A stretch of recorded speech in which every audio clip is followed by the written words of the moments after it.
Saudara Suma mengatakan bahwa Paulus itu adalah nabi palsu. Nah, oleh sebab itu di sini saya akan menjelaskan bahwa apa yang saudara Suma katakan Paulus itu adalah nabi palsu itu dengan ciri-ciri yang sudah dijelaskan waktu lalu. Ini ada tuduhan-tuduhan di mana Paulus adalah nabi palsu itu sebetulnya tidak ada dasar di dalam Alkitab. Nah, ini yang kita mau diskusikan kembali karena saya itu menjelaskan kembali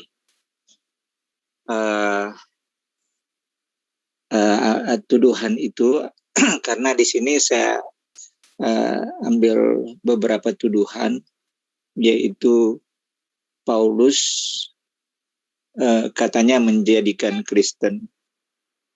Nah, itu nanti kita akan bicarakan. Kita akan diskusikan.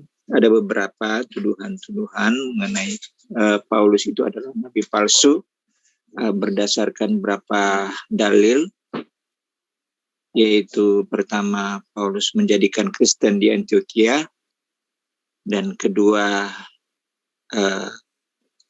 Paulus pembunuh dan penganiaya, dan ketiga Paulus dikatakan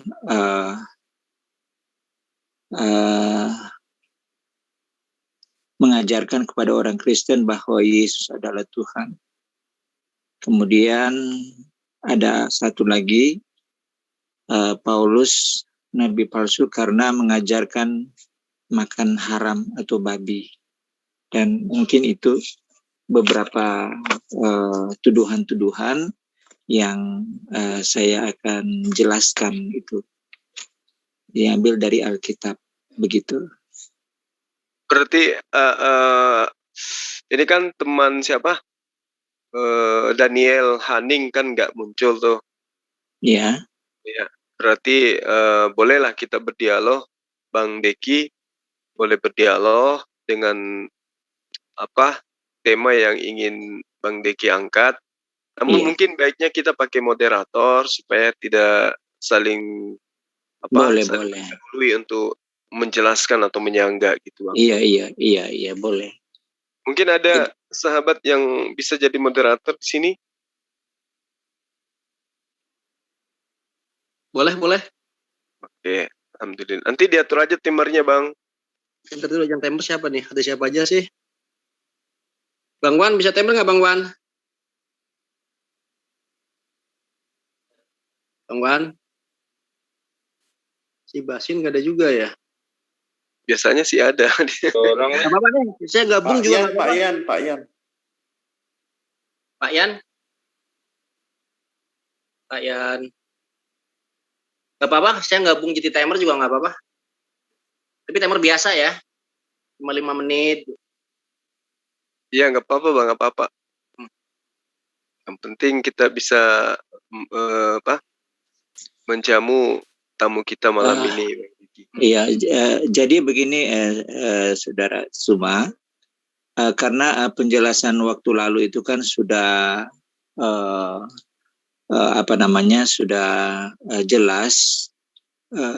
Saudara Suma mengatakan bahwa Paulus itu nabi palsu karena berdasarkan yang sudah dijelaskan waktu lalu. Mungkin ada di YouTube, saya tidak tahu. Tapi ini saya hanya katakan saya membenarkan bahwa Paulus itu sebetulnya bukan nabi palsu. Itu sebabnya saya akan menjelaskan malam hari ini, dan mungkin setelah itu saya sudah tidak akan menanggapi lagi, begitu. Tapi ini kita dialog kan Bang? Maksudnya iya. Saya boleh menyanggah pernyataan Abang kan? Iya, boleh. Artinya saya akan tuntaskan dengan dialog ini. Dan tentunya sudah tidak ada lagi artinya kita sudah menjawab, saya akan menjawab semua yang saudara Zuma ya katakan pada video-video atau penjelasan pada waktu yang lalu. Nah, ini mungkin karena waktu lalu saya tidak ada waktu untuk menjelaskan semua, dan malam hari ini saya akan jelaskan begitu. Oke, silakan Bang. Oke. Bagaimana moderator, udah bisa dimulai nggak? Siap. Temanya berarti apa tadi? Apakah tuduhan Paulus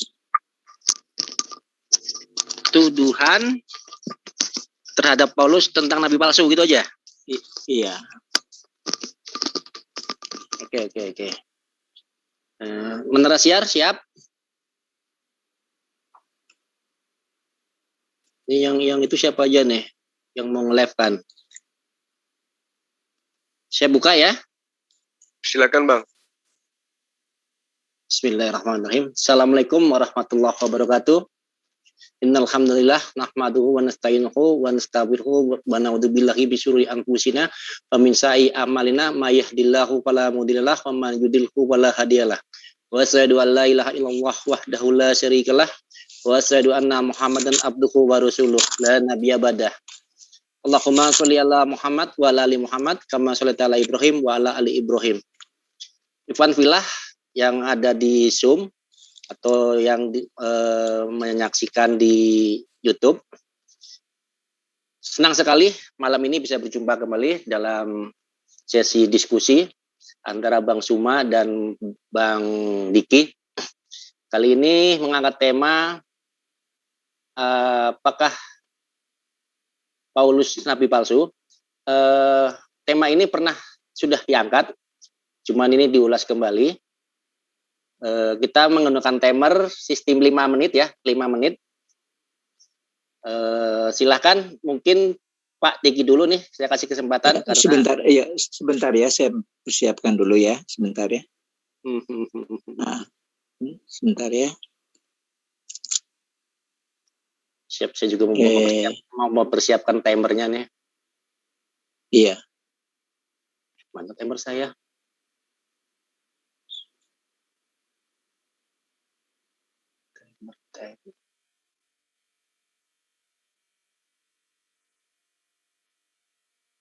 Di sini ada guru saya nih, Adinda Yonatan Nandar. Pasti siap ini, habis ini saya dikoreksi nanti. Tengok aja. Abang salah, abang keliru. Dan benar itu kayak gini. Tapi nggak apa-apa lah. Ya. Ustadz Zuma, biar ya mau mulai, biar Pak Diki dulu apa gimana? Boleh. Karena dia kan yang ingin meluruskan apa yang pernah kita jabarkan. Iya, kan Saudara Zuma sudah menjelaskan begitu lengkap. Saya hanya menjawab saja tuduhan-tuduhan itu. Oke. Jadi gini Pak ya. Sudah mulai. Sebentar Pak ya. Iya. Pak Diki, jadi kita waktunya atur, kita batasi dengan 5 menit Pak ya. Nanti kalau kurang biar kesempatan lawan bicara untuk menyanggah atau menyampaikan atau apa, atau mempertanyakan, nanti bisa 5 menit lah. Sama juga 5 menit. Silahkan Pak Diki. Oke. Saya telah mendengar penjelasan Saudara Zuma tentang Paulus itu adalah nabi palsu berdasarkan pertama, Saudara Zuma mengatakan Paulus menjadikan Kristen di Antioquia, dan kedua, Saudara Zuma juga mengatakan bahwa Paulus seorang pembunuh penganiaya karena berdasarkan nubuatan dari perjanjian lama, yaitu dari suku Benyamin. Paulus adalah keturunan Benyamin, dan kita akan lihat penjelasannya. Dan ketiga, katanya Paulus nabi palsu karena Paulus mengajarkan kepada orang Kristen untuk bahwa Yesus adalah Tuhan. Dan yang keempat, Saudara Zuma juga mengatakan bahwa Paulus yang mengajarkan kepada orang Kristen untuk makan makanan haram. Nah, ini mungkin sedikit panjang, tapi apakah 5 menit itu cukup? Saya tidak tahu.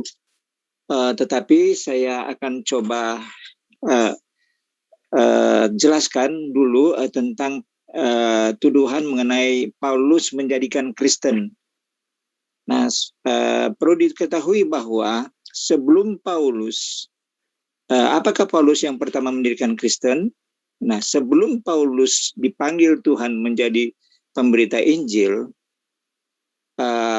Paulus tidak pernah mengajarkan menjadikan satu kelompok Kristen. Jadi Kristen ada sebelum Paulus menjadi rasul.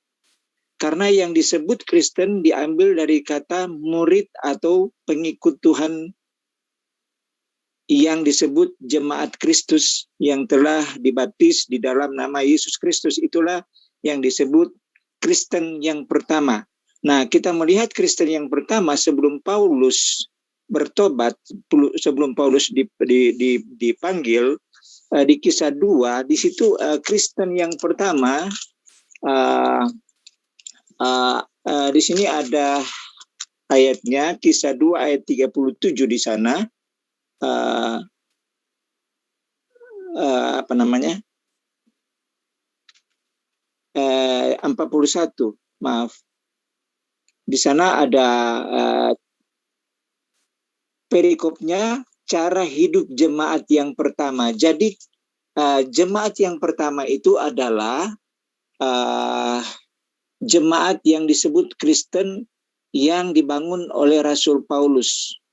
Jadi yang dimaksud dengan Kristen itu adalah pengikut atau jemaat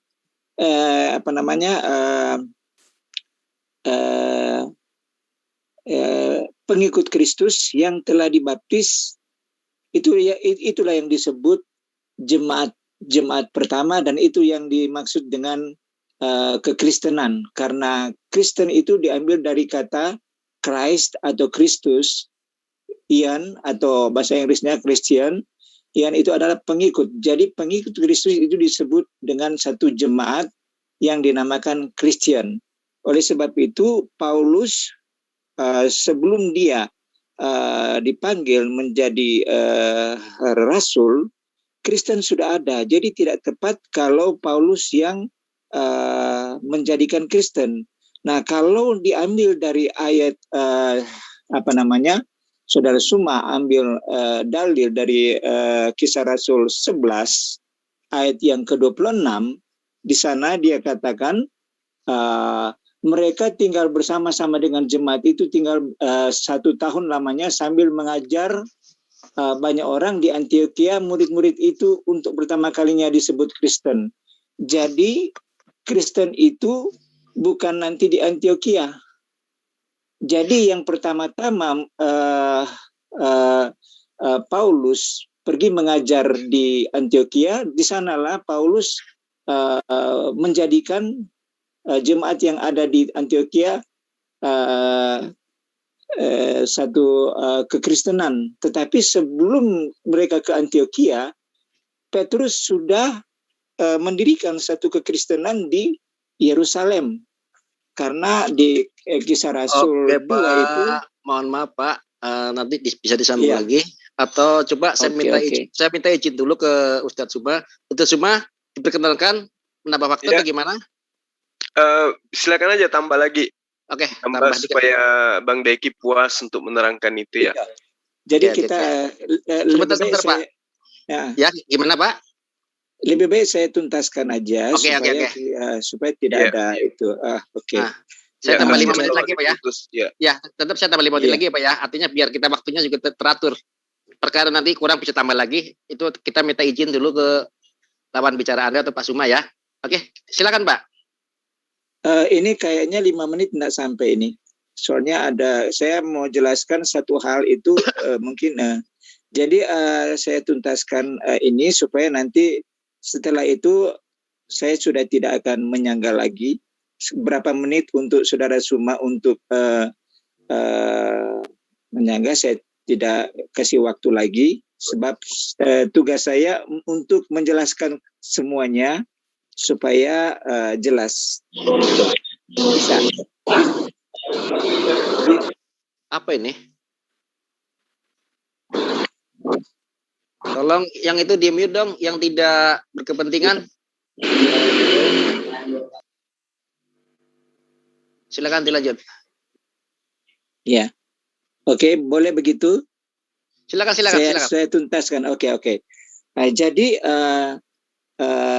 Paulus pergi ke Antioquia itu, dia mendirikan jemaat di sana yang disebut Kristen khusus di Antioquia. Tetapi sebetulnya Kristen itu sudah ada sebelum Paulus dipanggil menjadi pemberita Injil. Nah, jadi seperti yang dikatakan oleh Paulus di dalam Roma 16, di sana dia katakan, Roma 16 ayat 7, di sana dia katakan, dan setibanya di Misia, mereka mencoba masuk ke daerah Bitinia, tetapi Roh Yesus tidak mengizinkan mereka. Ini Kisah Rasul Roma, maaf, saya baca Roma 16 di sana. Ini kata Paulus, ya. Roma 16 ayat yang ke-7, di sana dia katakan begini.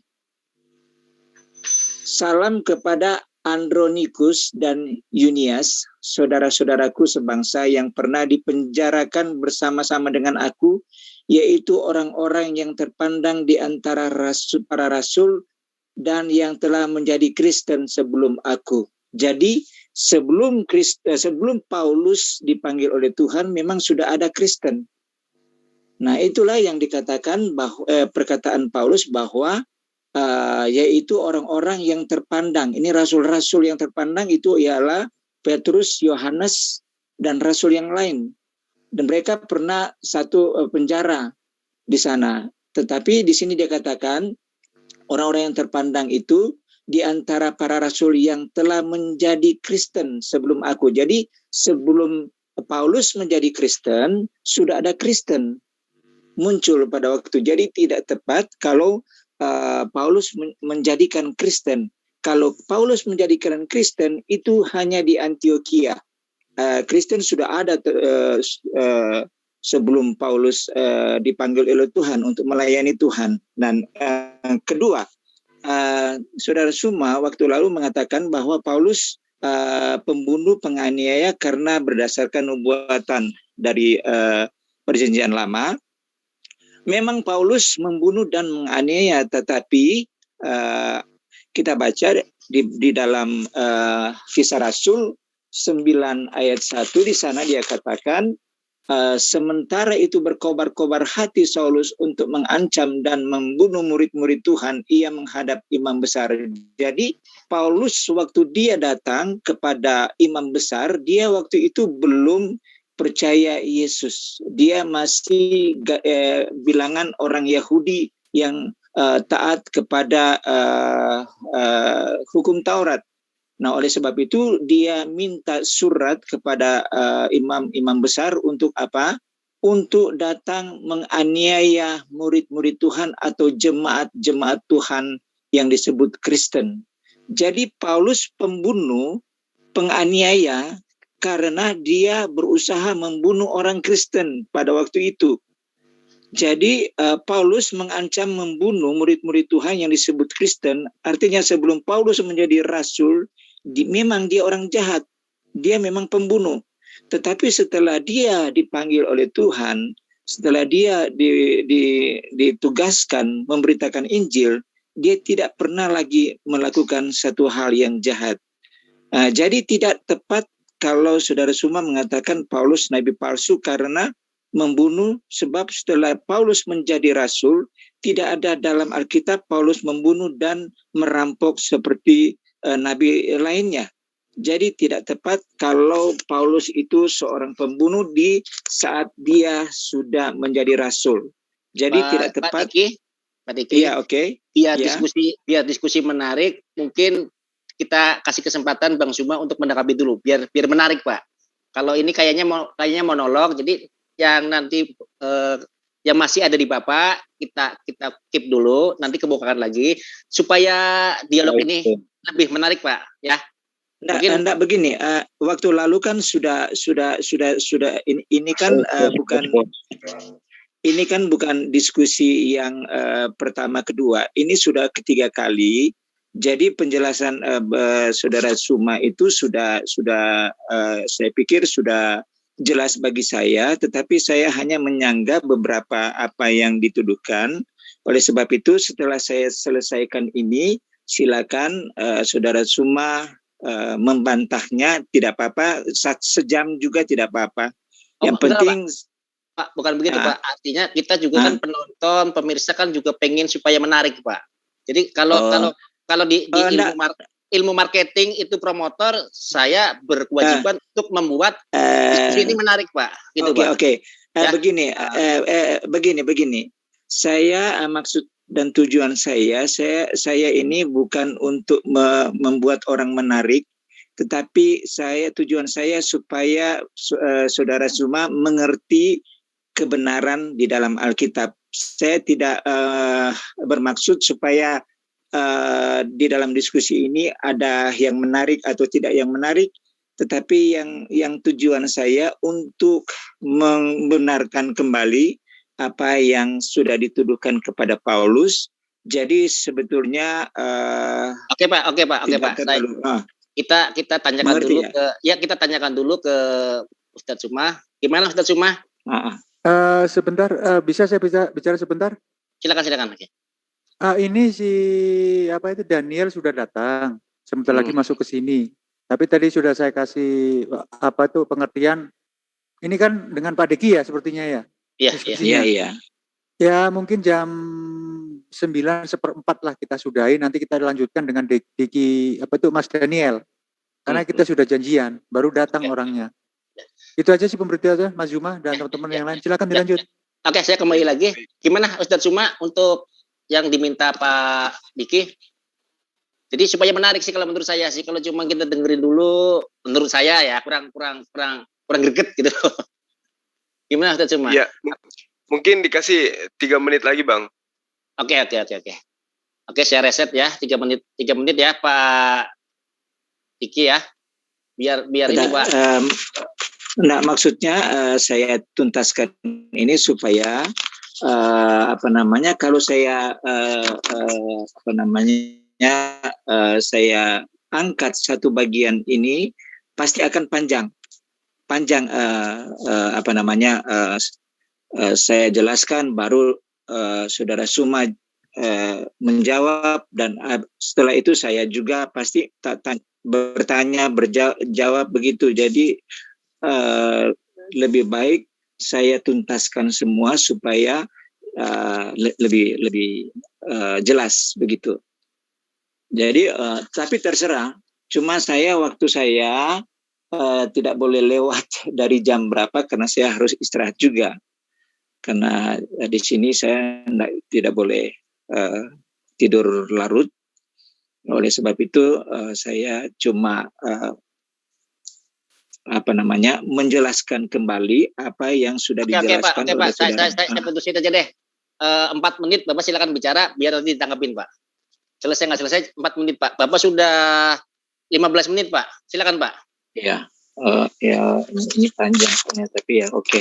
Jadi saya hanya bicara dulu tentang Paulus menjadikan Kristen itu tidak tepat, karena kalau di Antioquia itu benar Paulus yang menjadikan Kristen di Antioquia, tetapi bukan berarti Paulus yang menjadikan Kristen di Yerusalem. Nah, jadi sebelum Paulus dipanggil melayani Tuhan, dia sudah mengatakan di Roma tadi 16 ayat 7 bahwa Kristen sudah ada sebelum aku, sudah itu rasul-rasul. Jadi tidak tepat kalau Paulus menjadikan Kristen, tapi rasul-rasul yang pertama lah yang membuat satu kekristenan. Dan kemudian tentang pengajaran Paulus disebut nabi palsu karena di sini katanya Paulus mengajarkan kepada orang Kristen bahwa Yesus itu adalah Tuhan. Nah, sebenarnya ini juga tidak tepat, sebab sebelum Paulus menjadi rasul, yang mengatakan Yesus adalah Tuhan bukan Paulus, melainkan Petrus. Karena di dalam Kisah Rasul pasal 2 ayat yang ke-36, sebelum Paulus ini dipanggil, ini Petrus mengatakan, ini jauh sebelum Paulus bertobat. Jadi seluruh kaum Israel harus tahu, ini Kisah Rasul 2 ayat 36. Jadi seluruh kaum Israel harus tahu dengan pasti bahwa Bapa telah membuat Yesus yang kamu salibkan itu menjadi Tuhan dan Kristus. Jadi bukan Paulus yang mengatakan Yesus itu adalah Tuhan, melainkan Petrus sendiri. Jadi sebelum Paulus menjadi rasul yang mengatakan Yesus adalah Tuhan, bukan Paulus melainkan Petrus. Kita sudah baca tadi, dan tidak tepat Paulus adalah nabi palsu karena menyatakan bahwa Yesus itu Tuhan, karena yang mengatakan itu adalah justru Petrus. Dan yang keempat, Saudara Zuma juga mungkin pernah berkata bahwa Paulus mengajarkan makan haram atau makanan babi, itu daging babi atau apa. Itu sebetulnya sebelum Paulus dipanggil menjadi rasul, ya yang pertama-tama makan daging haram-haram itu, saudara boleh baca di Kisah 10. Di sana yang pertama makan makanan haram itu yaitu Petrus. Di sana bisa dibaca Kisah 10 ayat yang ke-9. Di sana dia katakan, keesokan harinya ketika ketiga orang itu berada dalam perjalanan dan sudah dekat Yope, kira-kira pukul 12 tengah hari, naiklah Petrus ke atas rumah untuk berdoa. Ia merasa lapar dan ingin makan. Nah, ini dia berbicara tentang mau ingin makan. Tetapi sementara makanan disediakan, tiba-tiba rohnya diliputi kuasa ilahi, tampak olehnya langit terbuka dan turunlah suatu tanda berbentuk kain lebar yang bergantung pada 4 sudutnya yang diturunkan ke tanah. Di dalamnya terdapat berbagai jenis binatang berkaki 4 termasuk babi. Binatang menjalar dan burung. Kedengarlah suatu suara ayat 13 yang berkata, bangunlah hai Petrus, sembelilah dan makanlah. Jadi Tuhan menyuruh kepada Petrus ketika dia mendapat satu penglihatan, karena memang Petrus lapar. Dan Tuhan katakan, lihatlah apa yang kamu lihat, kamu sembelih dan makanlah. Jadi ini juga berbicara tentang sebenarnya tentang makanan ini. Yesus juga sudah pernah mengatakan sebelumnya bahwa sebelum Yesus naik ke surga, di dalam Matius juga di sana dia katakan kepada Petrus, di dalam Matius 15 ini, sebelum dia melihat itu, Yesus pernah berbicara kepada Petrus di Matius 15. Oke Pak, sudah 20 menit waktu Bapak, biar diskusi ini hidup. Kayaknya kurang hidup kalau cuma seolah-olah monolog. Jadi nanti Bapak bisa yang belum Bapak sampaikan bisa disampaikan. Silahkan Ustaz Zuma.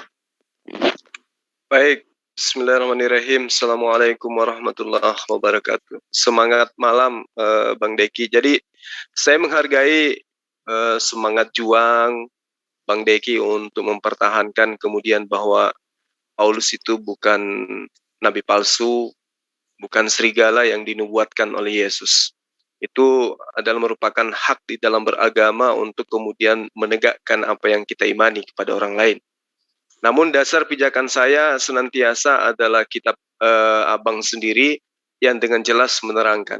Kalau kemudian Bang Deki mengatakan bahwa dia mengajarkan Kristen itu bukanlah Paulus, tetapi saya sangat memahami bagaimana kemudian kata Kristen itu disebutkan di dalam Perjanjian Baru itu sebanyak 3 kali, seperti yang yang Abang terangkan tadi di dalam Kisah Para Rasul 11 ayat 26, Kisah Para Rasul 26 ayat 28, 1 Petrus 4 ayat 16. Nah, yang terpenting di sini adalah ketika kemudian gelar Kristen itu diberikan oleh pengikut-pengikut Paulus dan juga pengikut Barnabas di dalam Kisah Para Rasul 11 ayat 26 di Antioquia.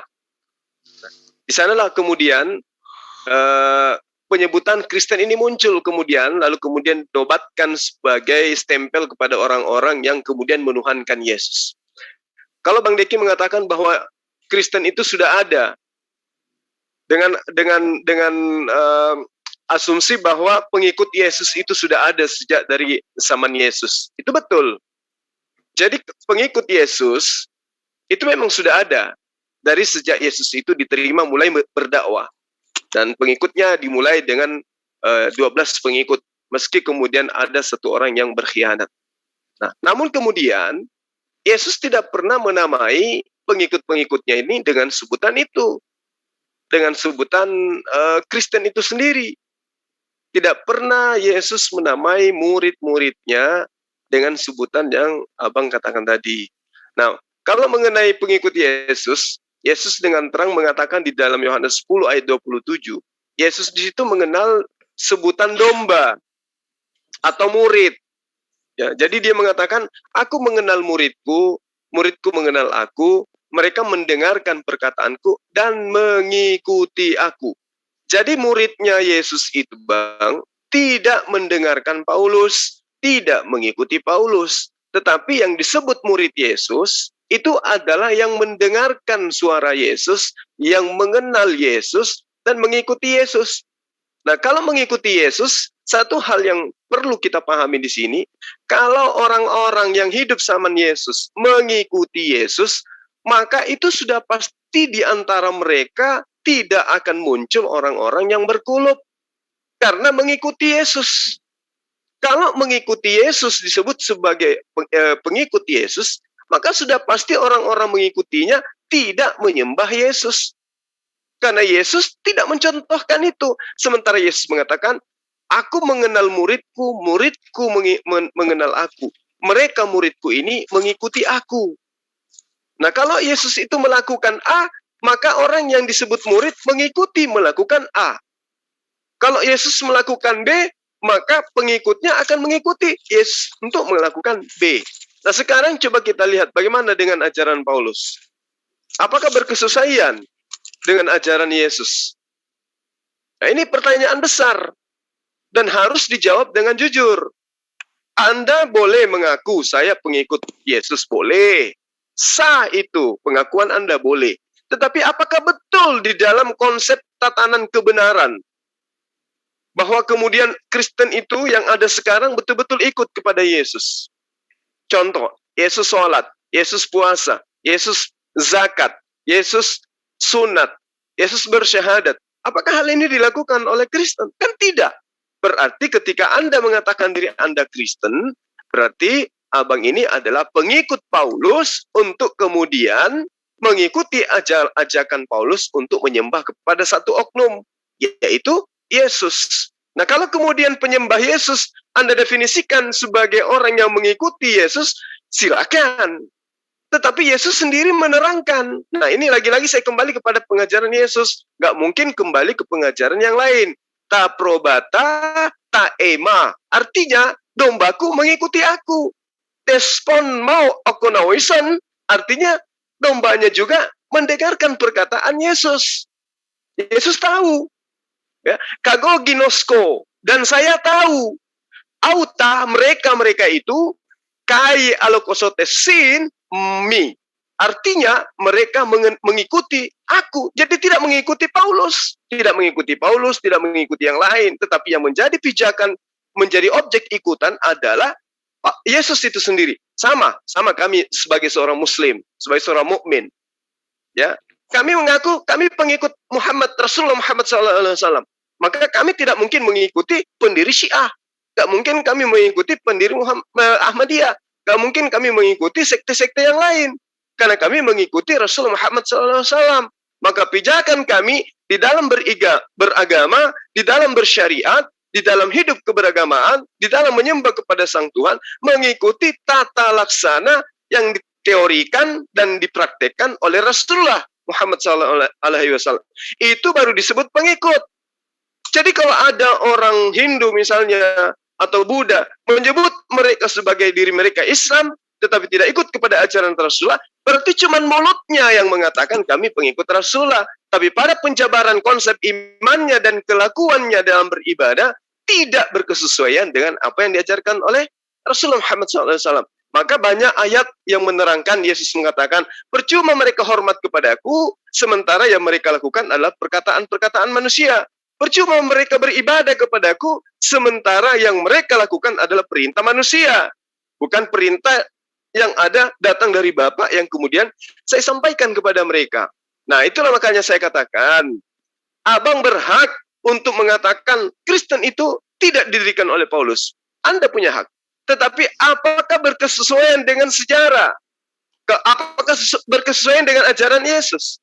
Secara kritik sejarah, jelas tidak berkesesuaian. Satu menyembah manusia, satu menyembah Hasem. Satu bersunat, satu tidak bersunat. Satu menegakkan hukum tauhid dalam Torah, satu meninggalkan Torah. Jadi kayak mana coba mau dikatakan Anda pengikut? Yesus mengharamkan babi, yang satu menghalalkan babi. Yesus mengatakan barang siapa yang meniadakan hukum Torah, apalagi mengajarkan kepada orang lain, maka dia akan menempati neraka. Nah, Paulus gimana? Apakah mengajarkan hukum Taurat kepada orang Kristen? Tidak. Malah Paulus mengatakan dalam Galatia 5, ayat 1, ayat 2, dan seterusnya, bahwa dengan matinya Yesus, maka Kristen dibebaskan dari aturan Tuhan dan dimerdekakan dari penghambaan. Nah, selesai. Jadi kalau Anda mengatakan kami pengikut Yesus, silakan. Ya silakan. Tapi tolong, ini akal harus difungsikan dengan baik. Bukan kami menggurui ataupun apa itu. Sekedar hanya meluruskan, hanya memberi peringatan. Demikian, silakan. Oke, terima kasih Ustaz Suma. Silakan Pak Deki untuk menanggapi dan memberikan dalil-dalilnya untuk menyanggah apa yang disampaikan. Cuma silakan. Oke. Maksud tentang mengikuti Yesus itu, ada ajaran Yesus mengatakan bahwa syarat mengikuti Yesus, Yesus tidak pernah mengatakan di dalam Alkitab, kalau kamu mengikut aku, kamu harus disunat. Kalau kamu mengikut aku, kamu harus sholat. Kalau kamu mengikut aku, kamu harus lain-lain. Itu sunat itu adalah satu tanda bahwa perjanjian antara Abraham kepada turun-temurun. Jadi sunat itu sebetulnya hanya dikhususkan bagi orang Yahudi. Orang-orang keturunan dari Abraham secara lahir. Karena Tuhan memberikan satu janji kepada Abraham dan satu tanda yaitu harus disunat. Supaya mereka itu adalah keturunan dari Abraham. Jadi sunat itu juga disebut satu adat istiadat bangsa Yahudi. Tetapi yang saya maksudkan di sini bahwa pengikut Kristus itu yang dimaksud di dalam Alkitab, yaitu saudara bisa baca ini salah satu kriteria atau ketentuan orang-orang yang mengikuti Yesus, seperti Yesus katakan di dalam Matius atau Lukas itu sama. Tapi saya baca Lukas 9 ayat 23 atau Matius 16 ayat 24. Ya, di sana saya baca Lukas 9 ayat 23, katanya kepada mereka, kata Yesus kepada mereka. Atau kalau di Matius 16:24, lalu Yesus berkata kepada murid-muridnya. Ini sama. Setiap orang yang mengikut aku, ia harus menyangkal dirinya, memikul salib setiap hari, dan mengikut aku. Itulah syarat orang untuk menjadi Kristen, karena itulah yang dimaksud oleh Yesus. Pertama, dia harus menyangkal dirinya, memikul salib, dan mengikut aku. Jadi Yesus tidak pernah mengajarkan kepada domba-domba, kamu harus disunat. Tidak pernah Tuhan Yesus mengatakan di dalam perkataan yang dia katakan di dalam Injil. Tidak pernah. Tetapi dia hanya berkata kepada murid-muridnya, setiap orang yang mau mengikut aku, ia harus menyangkal dirinya, memikul salibnya, dan mengikut aku. Kemudian ada ayat yang lain, kalau kamu mengikut aku, mereka harus diberi meterai, pemeteraian, yaitu baptiskanlah mereka di dalam nama Bapa, Anak, dan Roh Kudus. Itulah satu pemeteraian. Jadi itu yang dimaksud dengan satu sebutan kekristenan, artinya pengikut Kristus, bukan disunat. Sunat itu hanya khusus bagi bangsa-bangsa keturunan Abraham secara lahiriah, secara daging. Nah, orang di luar Israel tidak mau disunat, tidak ada hubungan dengan keturunan Abraham. Nah, jadi Israel itu melakukan sunat karena itu adat istiadat dari kalangan Israel. Nah, oleh sebab itu maksud untuk mengikuti Yesus itu hanya beberapa yang dia katakan harus menyangkal diri dan memikul salib setiap hari. Dan kemudian, apakah Paulus yang mengajarkan makan makanan haram? Yesus sudah mengatakan di dalam Matius 15, di sana dia katakan ayat yang ke 12 saya baca. Maka datanglah murid-muridnya dan bertanya kepadanya, engkau tahu bahwa perkataanmu itu telah menjadi batu sandungan bagi orang-orang Farisi. Jawab Yesus, setiap tanaman yang tidak ditanam oleh Bapakku yang di sorga akan dicabut dengan akar-akarnya. Ayat yang ke maaf saya baca 15 ayat ke Matius, sebentar ya.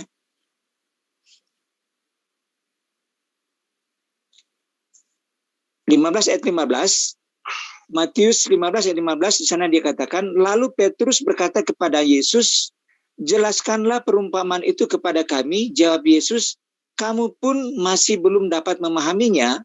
Tidak tahukah kamu bahwa segala sesuatu yang masuk ke dalam mulut turun ke dalam perut, lalu dibuang di jamban. Tetapi apa yang keluar dari mulut berasal dari hati, dan itulah yang menajiskan orang.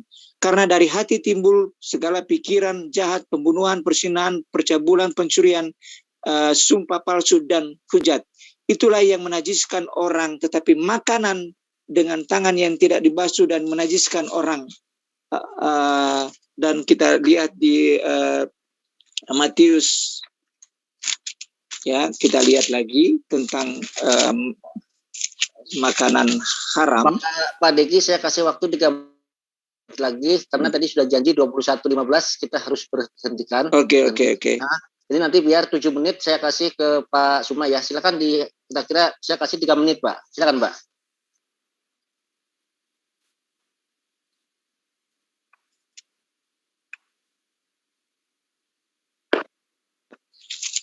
Bentar ya, Markus.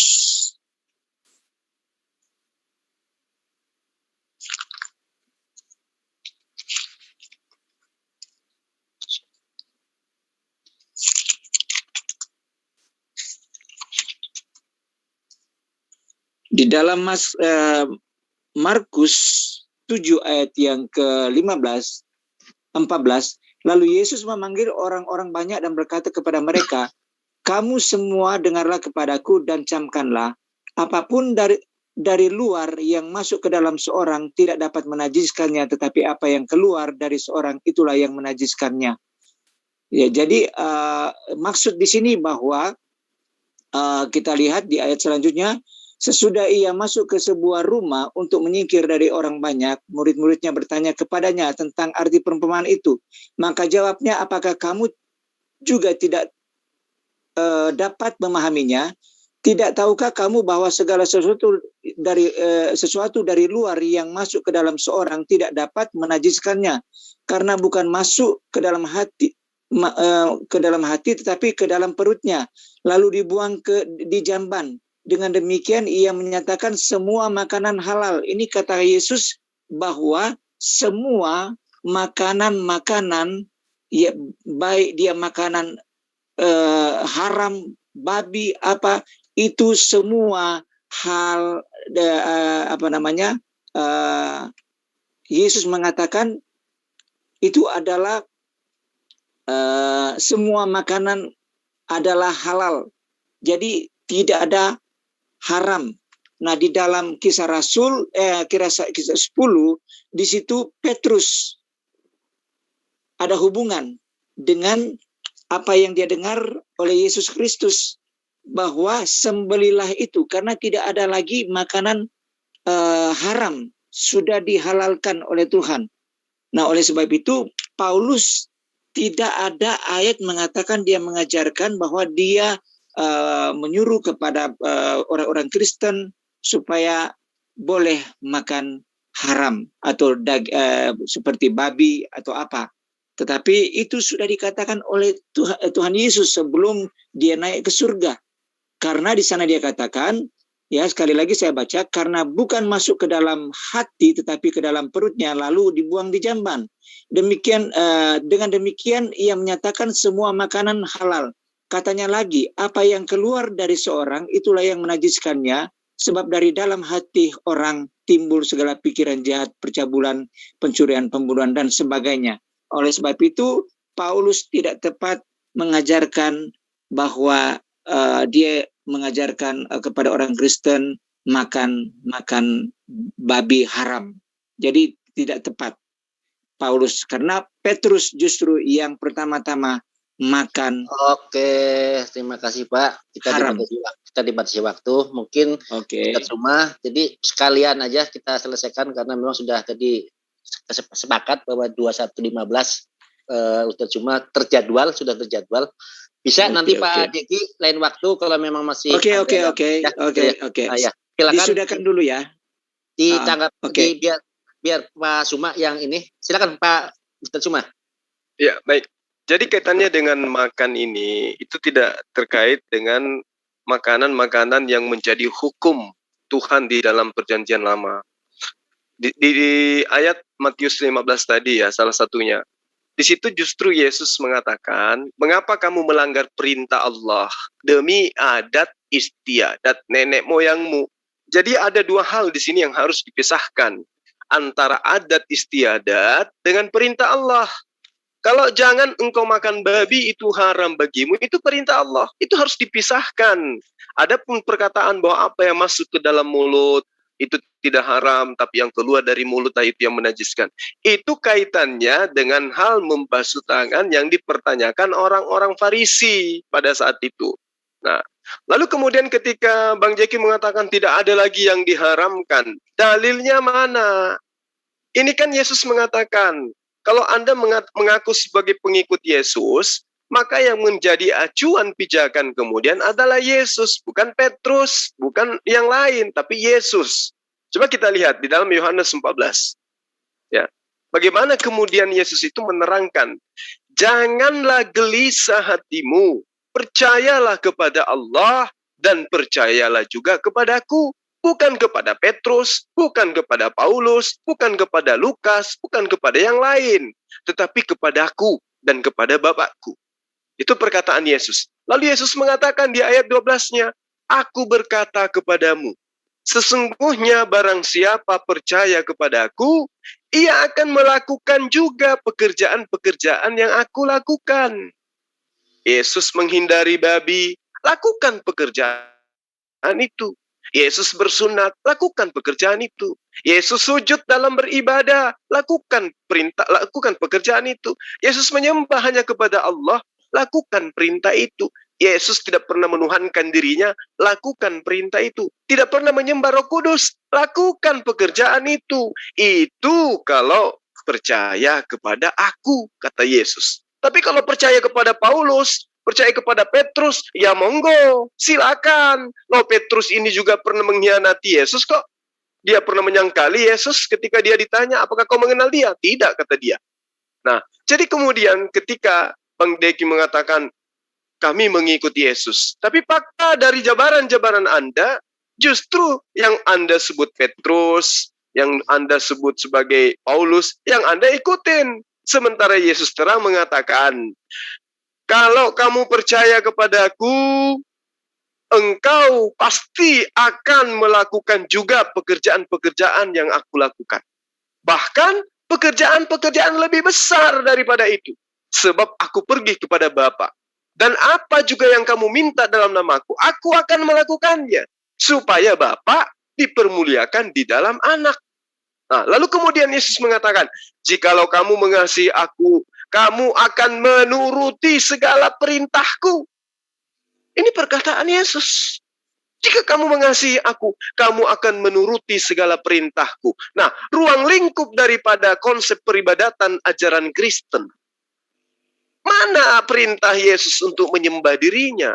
Mana perintah Yesus untuk makan babi? Mana perintah Yesus untuk ini dan itu seperti yang dilakukan oleh sahabat Kristen? Nah, kalau kemudian Anda mengatakan bahwa babi itu adalah perintah, itu adalah istiadat. Iya, adat istiadat nenek moyang. Sunat itu adalah adat istiadat nenek moyangnya orang Yahudi. Sunat, makan babi, dan seterusnya, itu adalah adat istiadatnya orang Yahudi. Kalau begitu, kalau ini semua yang menjadi hukum-hukum yang menjadi tatanan ajaran orang Yahudi, dianggap sebagai hukum untuk orang Yahudi, pertanyaan saya sederhana. Kalau memang semua aturan-aturan itu adalah aturan Tuhan yang diperuntukkan kepada Abraham dan keturunannya, lalu kenapa orang Kristen ini yang dibebaskan dari hukum Taurat? Sudah jelas hukum Taurat untuk Bani Israel katanya. Terus kenapa Kristen yang dibebaskan? Harusnya Yesus itu mati di siang salib untuk membebaskan orang Yahudi dari hukum Taurat. Bukan membebaskan non-Yahudi dari hukum Taurat. Jadi nggak nyambung. Jadi Undang-Undang Dasar 45 dikhususkan untuk masyarakat Indonesia. Kenapa kemudian ada orang datang bunuh diri di atas tiang salib untuk membebaskan orang Malaysia dari aturan-aturan yang ada di Undang-Undang 45 milik Indonesia? Nggak nyambung. Jadi saya kira sudah jelas. Kalaupun Bang Deki masih penasaran tentang materi ini, saya kasih sedikit saya kasih sedikit kisi-kisi ya untuk belajar, untuk mengetahui dan mengkaji lebih jauh. Saya ingin Bang Deki mengulas apa yang kemudian tertuang di dalam penjabaran Yesus di dalam pengajarannya kepada muridnya. Terakhir hanya ingin saya katakan gini. Silakan Anda membaca Matius 24 ayat 26. Ya, bagaimana kemudian Yesus menerangkan di sana tentang orang-orang yang dia nubuatkan, orang yang mengaku bertemu dengan Yesus di padang gurun. Siapa oknum ini yang bertemu di padang gurun, yang mengaku bertemu dengan Yesus? Kemudian yang kedua, siapa oknum yang Yesus nubuatkan? Di dalam Matius 24:26, yang mana dia itu mengatakan akan ada seorang nabi palsu yang mengaku bertemu dengan Yesus di dalam bilik. Satu, bertemu Yesus di padang gurun. Kedua, bertemu Yesus di dalam bilik. Dua oknum ini coba Anda cari. Ini siapa oknumnya ini? Yang mengaku menerima penglihatan, kemudian dia mengaku-ngaku ke semua jemaat-jemaat dengan menuliskan bahwa dia sudah bertemu dengan Yesus. Anda boleh lihat di dalam Matius 24, ayat 24 sampai ayat 25. Kemudian yang saya katakan di awal tadi, ayat 26, ya, di mana Yesus dengan terang menerangkan tentang adanya nabi palsu yang mengaku bertemu Yesus di padang gurun dan mengaku bertemu Yesus di dalam bilik. Dalam bilik artinya dalam kamar, artinya dalam sel, atau apapun namanya, yang jelas dalam bilik di dalam kitab Anda.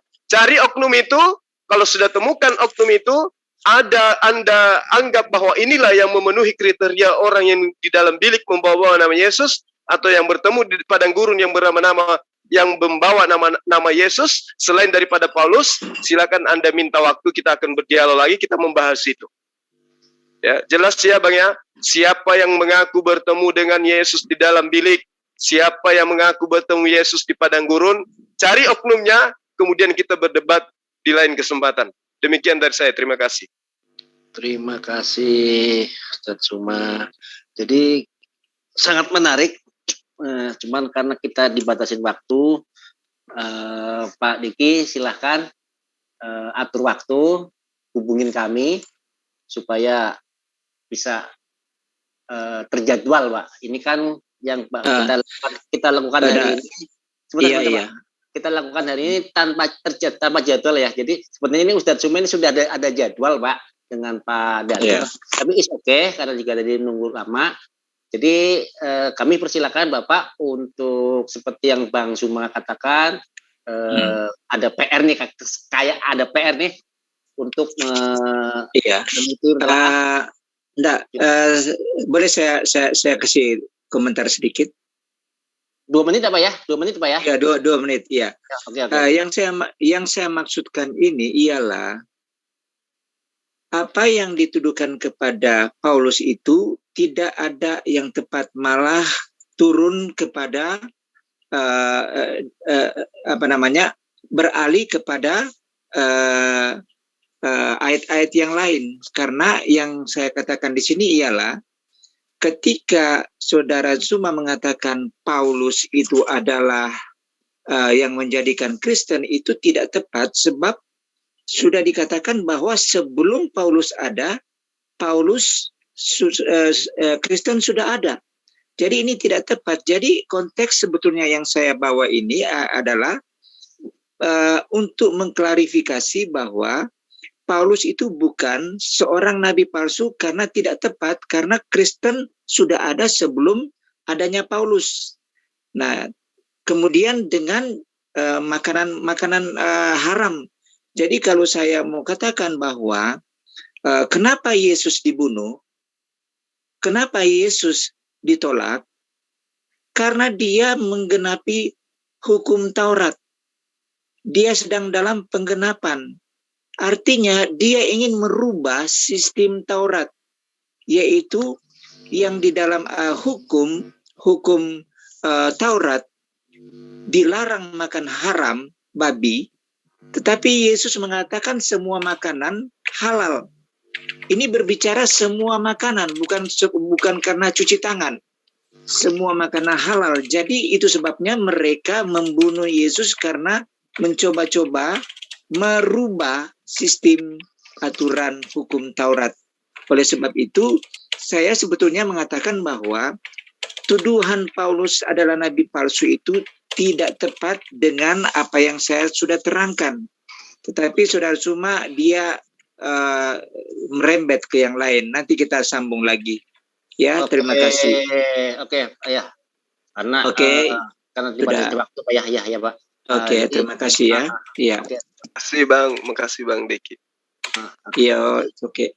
Nanti kalau memang itu kita atur waktu lagi ya, Bang Diki ya. Oke, terima kasih banyak ya. Makasih. Ya, oke. Istirahat Bang. Oke, Bang Suma, kita tutup dulu apa gimana Bang? Ditutup aja dulu Bang. Oke. Ikhwan-fillah, terima kasih atas perhatian yang diberikan baik di Zoom dan di live chat YouTube. Per diskusi ini kita akhiri, semoga bisa memberikan sesuatu yang bermanfaat. Kita tutup dengan kafaratul majelis, apapun namanya kita juga bermajelis ilmu. Subhanakallahumma wa bihamdika asyhadu an la ilaha illa anta astaghfiruka wa atubu ilaik. Wassalamualaikum warahmatullahi wabarakatuh. Dan Waalaikumsalam warahmatullahi wabarakatuh. jadi masih ada ya Bang Dikinya? Bang Danielnya ada kan di sini? Bang Danielnya mungkin pakai nama lain. Bang Daniel ada? Apa masih di ruang utama ya? Coba saya hubungin Bang. Oh, sudah. Beliau sudah ada. Oh ya, ada. Bisa gantian yang mau gantikan saya moderator? Udah capek ya? Capek sih enggak, Bang? Mau geser minum aja kayaknya. Oh iya. Siapa ini? Siapa yang bisa? Bang Sul ada di mana ya?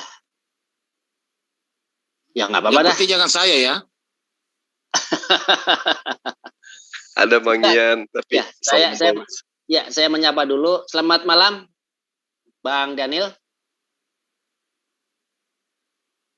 Halo, selamat malam. Jadi perangkat. Halo, coba saya suruh unmute. Bang Daniel. Bang Daniel Haning, apakah Anda dekat-dekat perangkat?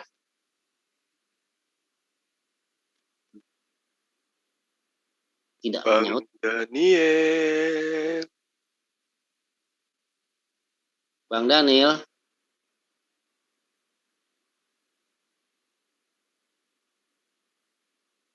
Bang Daniel. Daniel. Hai. Jadi tadi untuk menggembirakan saja ya, Tet ya. pengobat biar dia nggak penasaran lah. Assalamualaikum warahmatullahi wabarakatuh. Waalaikumsalam warahmatullahi wabarakatuh. Takut ini si Daniel itu Bang Zuma. Sebentar Bang. Jangan dikomentarin dulu Bang. Ntar jadi nggak jadi jadinya ntar nih. Bang Daniel, Anda mendengarkan atau Anda siap untuk berdiskusi malam ini?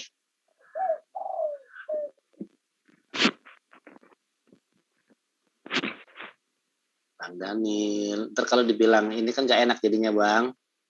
Iya.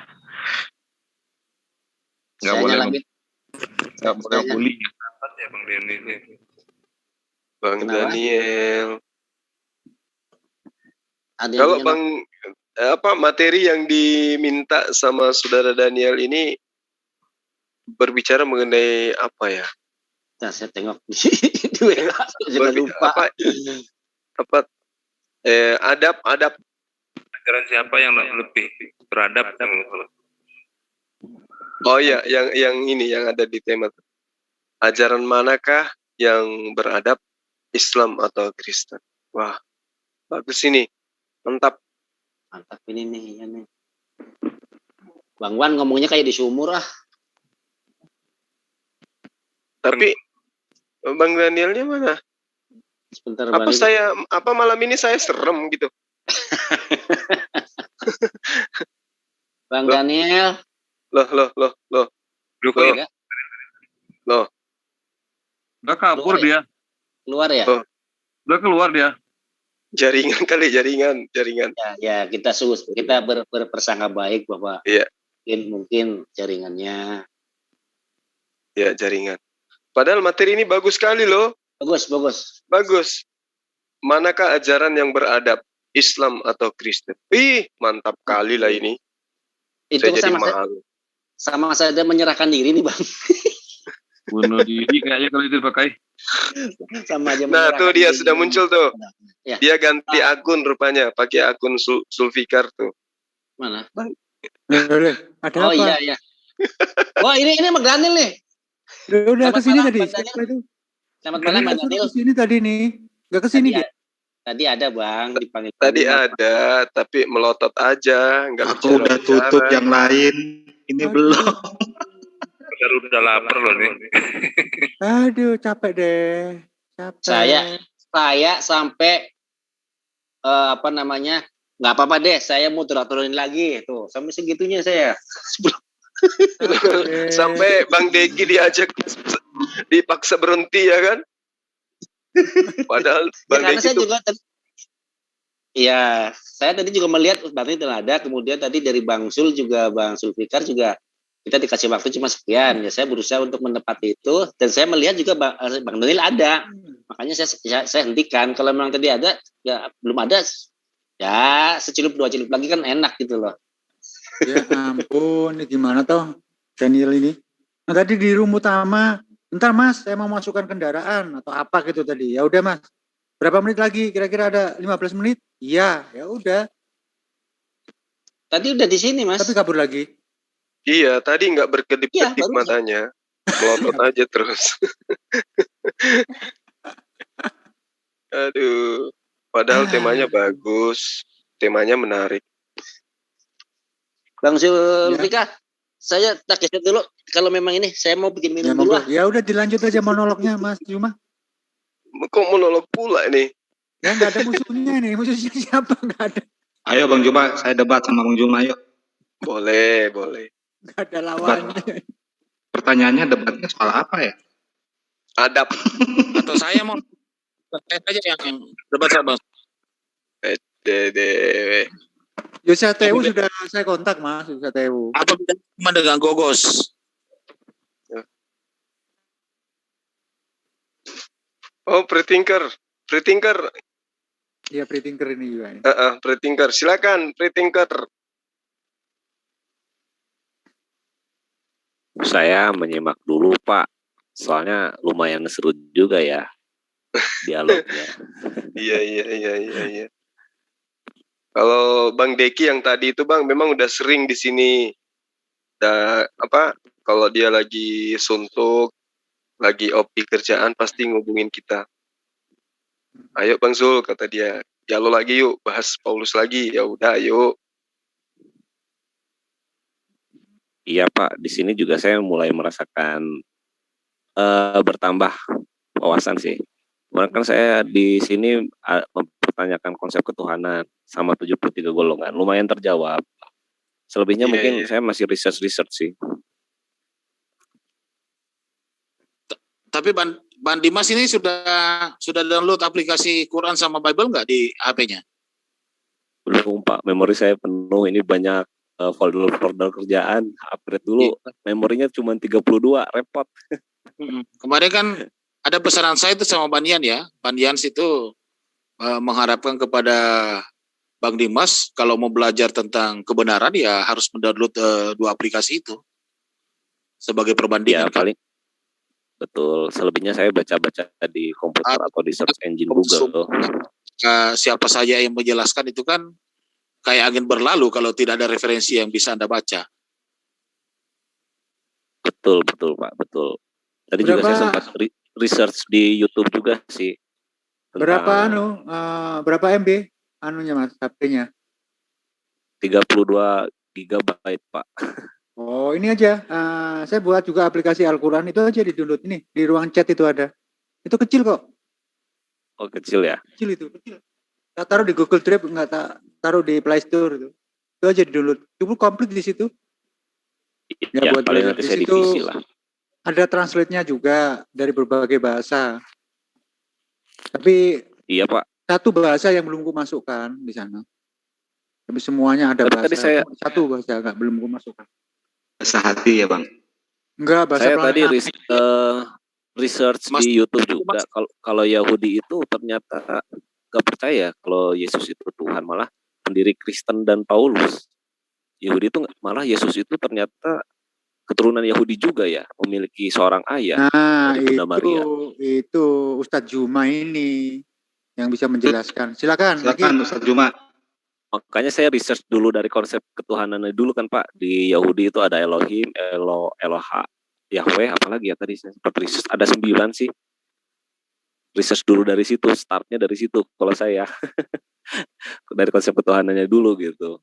Pendapat Yahudi kalau Yesus itu bukan Tuhan. Dari perspektifnya Yahudi, kalau Yesus itu juga darah Yahudi, lahir dari Bunda Maria dan punya ayah, begitu menurut Yahudi. Tapi seorang Yahudi juga menghargai Yesus dan Muhammad, begitu. Yang saya baru lihat dari YouTube tadi. Bang Dimas, gini Bang Dimas, kemarin kan itu udah beberapa teman yang dari Muslim barangkali yang mencoba memberikan pemahaman tentang konsep ketuhanan dalam Islam, ya kan? Nah, kalau semuanya Bang Dimas tidak ada referensi yang bisa Anda baca, cuma mendengarkan katanya penjelasan kita itu tidak bisa Anda mengambil satu kesimpulan. Karena jangan sampai dia bilang apa yang dikatakan oleh teman-teman Muslim ini beda. Nah, kalau semuanya Anda melihat dengan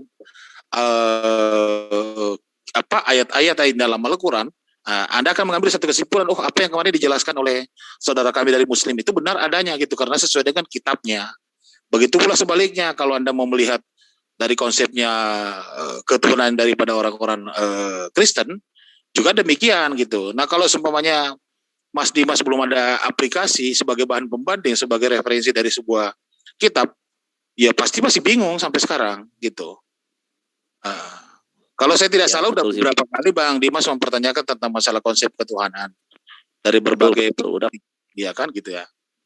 Kalau di Islam kan Allah Subhanahu wa taala dan ada 99 nama Allah. Tadi juga saya gitu searching 99 nama Tuhan kan, nama Allah, ya Rahman, ya Rohim, ya Kudus, ya Salam. Baru sampai situ, selebihnya belum. Kalau dalam Islam belum semuanya, Pak. Saya masih belajar.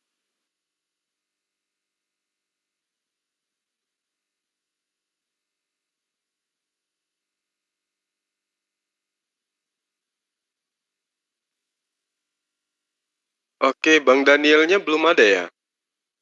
Wah.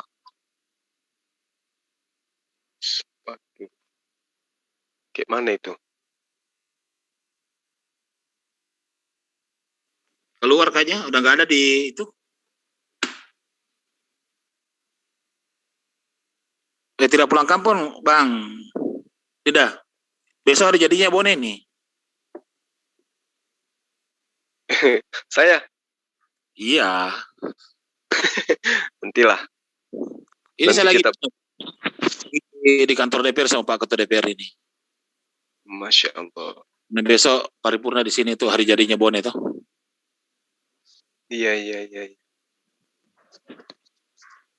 Bang Ayubi channel ada di live comment nih, lagi ngobrol dia.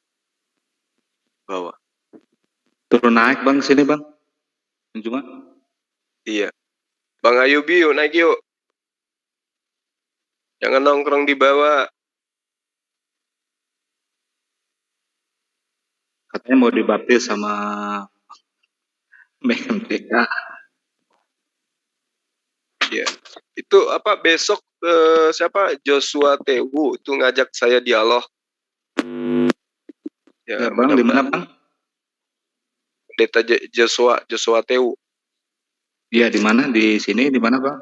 Di sini, saya mintanya di sini. Alhamdulillah. Kalau dia itu sekte dari apa ya dia? Soteu itu sama Wanes ya? Sopiatu apa ya? Sama Sopiatu loh Mas. Wanes. Kalau Wanes itu fondasi imannya kayak mana itu? Yesus itu adalah Bapa itu sendiri. Betul, Yesus itu sebagai, kalau nggak salah, sebagai utusan aja Bang. Bukan Bapa. Kalau nggak salah ya. Bapa itu Tuhan. Yesus? Utusan. Kalau Wanes itu. Oh, berarti Yesus bukan Tuhan. Atau Yesus mereka jadi Tuhan kalau nggak salah ya. Bapak dan Yesus itu Tuhan. Gitu. Bukannya yang lupa saya nih. Itu. Atau Yesus yang jadi Tuhan atau gimana Bang? Lupa saya Bang. Wanes tuh. Kalau Wanes itu bukannya sama dengan pendeta siapa? Tanditan siapa? Hendritan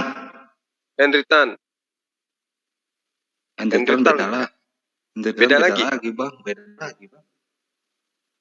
Oh. Kalau Hendritan kalau nggak salah Bapak itu Tuhan Bang. Hah? Oh, sama dengan Fatima Sedia. Iya. Yeri. Yeri Aselan. Yesus itu sebagai utusan. Bukan Tuhan. Bukan. Oh gitu. Berarti sama dengan Frans Donald. Bingung banget. Terus di antara semua sekte yang ada di Indonesia ini, sekte mana yang menerima lu gak jadi nabi? Temanya nggak ada lah Bang. Oh nggak ada. Kalau nggak salah ya itu sama. Bentar, saya lupa lagi kemarin di sini ngomong apa ya? Siapa aja yang dia dukung? Kalau Trinisat itu kan, kalau menurut saya Trinitas itu 3 Tuhan, 1 Tuhan, 3 pribadi. Betul.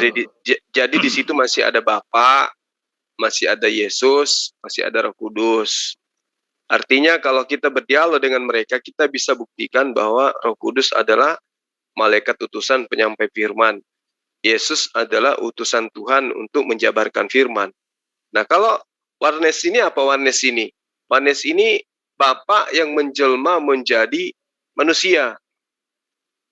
Lebih parah lagi nih. Kalau tidak salah. Iya, betul. Iya, betul. Kalau tidak salah itu Tuhan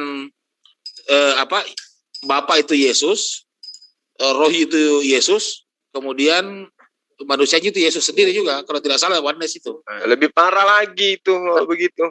Masih mending Trinitas berarti. Karena dia sudah menghilangkan kodrat sang pencipta alam semesta menjadi manusia.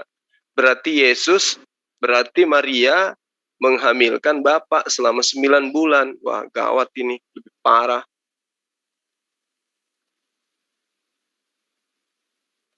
Trinitas bilang Warnes sesat. Terus Warnes bilang Trinitas sesat. Ya iyalah. Makanya dikatakan Al-Quran tentang penyaliban itu mereka masih berselisih, bingung. Yang disalib ini manusia atau Tuhan kan gitu ya. Parah berarti ya. Warnes itu lebih parah lagi berarti sahabat-sahabat. Karena yang ditampar, yang diseret, yang diludahi Yahudi, tentara Romawi berarti Bapak sang pencipta alam semesta. Wah, betul, gawat. Tuhannya itu sendiri. Gawat ini. Sama kacau. Kacau berarti. Iya, padahal Yesus dengan terang sekali menerangkan di dalam banyak dalil, ya. Misalnya di dalam Yohanes 17 misalnya, Yohanes 7 ya, ayat 16. Yesus berkata, "Ajaranku tidak berasal dari diriku sendiri." Berarti siapapun Yesus ini, ajaran yang dia sampaikan bukan dari dirinya sendiri. Kalau dia adalah Bapa, berarti ajarannya bukan dari Bapa. Lalu siapa? Dari mana? Wah. Tetapi dari Dia yang mengutus aku. Nah, Dia ini siapa? Kalau Bapa itu adalah Yesus itu sendiri. Wah. Tambah parah ini. Barang siapa mau melakukan kehendaknya, ia akan tahu entah ajaranku ini berasal dari Allah, entah aku berkata-kata dari diriku sendiri. Waduh, kacau. Yohanes 6 ayat 38. Sebab aku turun dari surga, dari langit sebenarnya. Ini di original teksnya Oranium, bukan sama Yim, bukan Paradeso. Tapi di sini langit. Sebab aku turun dari langit bukan untuk melakukan kehendakku, tetapi untuk melakukan kehendak Dia yang telah mengutus aku. Nah, siapa lagi nih dia nih?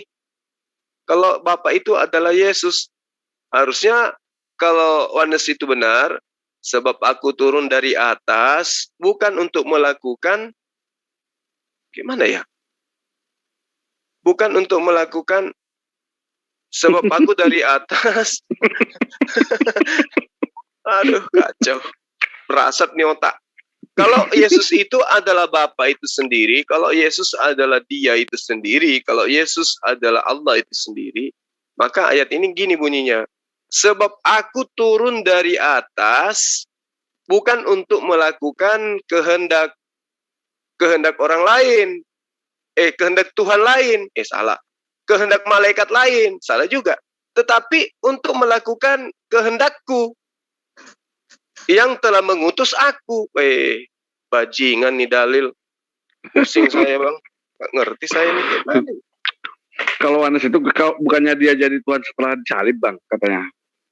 Setelah jadi Tuhannya itu setelah enggak bang, dia di dunia pun dia Tuhan bang. Yang setelah naik ke langit itu apa Tuhan? Setelah naik ke langit dia jadi Tuhan. Ya kan ceritanya Bapak itu tadinya roh, ya kan? Kemudian firman itu atau roh itu atau Tuhan itu telah menjadi manusia. Berarti kan ada proses 9 bulan. Ya, dari roh 9 bulan mengendap di rahim, kemudian menjadi manusia. Nah, yang menjadi pertanyaan, dari manusia kembali ke roh itu kayak mana ceritanya? Sementara yang melayang ke sorga, ke langit, lengkap dengan jasadnya. Kayak mana itu ya? Oke, roh menjadi manusia. Manusia menjadi roh, kayak mana itu? Sementara yang terangkat lengkap dengan kakinya, tangannya, matanya, hidungnya. Bahkan makan ikan goreng dulu baru terangkat. Ada yang bisa jelasin nggak ini? Benih Rifa Ini ada tahu. Pak Daniel ini bang. Hah? Sudah datang? Ini dia nih orang ditunggu-tunggu. Belum, selamat malam. Ini ada Pak Daniel. Baru sampai. Oh iya. Ya, sorry. Ini ada Pak Daniel ini. Pak Daniel Haning. Baru sampai nih bang, capek sekali. Pak Daniel Haning. Selamat malam Pak Daniel Haning. Sebagai kepala rumah tangga memang harus kayak gitu. Gimana kita mulai Pak sekarang Daniel sudah? Haning.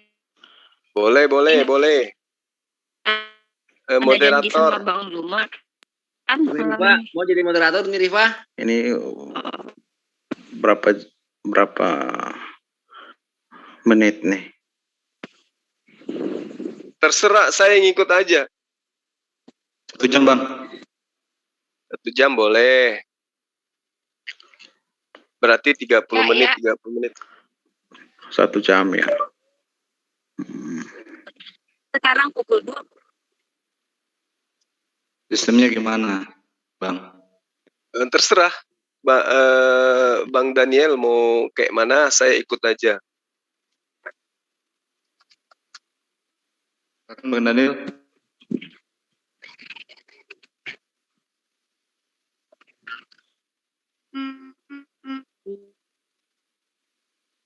Bang Daniel. Sinyalnya ini nih kecil sinyalnya.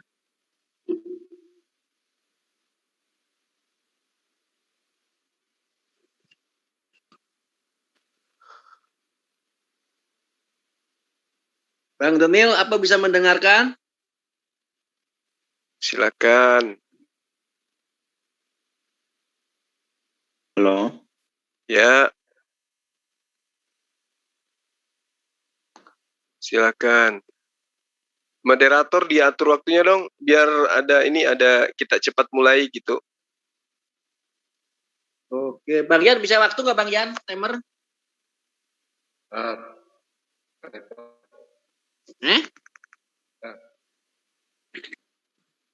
Ini gimana? Mau 30-30 gitu? Gimana?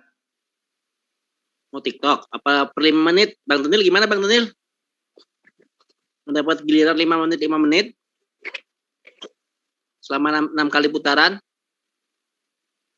Ya, hilang lagi. Ada. Halo. Diinikan aja Bang, diatur per menit aja Bang. Oke, masuk keluar. Ya. Pengalaman kemarin kan kita sempat ada adu ngotot kemarin itu karena ya model maraton, jadi itu dihindari aja dulu. Jadi pakai menit, diatur menit. Iya, 5 menit aja. Boleh. Oke, Bang Daniel setuju ya? Setuju dong. Tapi mana orangnya? Berapa menit bang?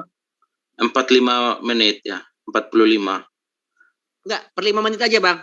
5 menit bicara. Jadi Abang menjelaskan ya. Ya, 5 menit maksudnya, bicara, waktu habis. Waktu kita berapa menit? Dipersilakan ke lawan bicara gitu Bang. Ya, maksudnya kita diskusi berapa menit? 1 jam aja cukup kayaknya. Oh, 5 1 kali jam. putaran, 5 kali putaran atau 4 kali. Atau gini aja, udah 1 aja. Bang. Ini ya, bentar. Oke, Aku sambil ini aja lah. langsung aja Bang.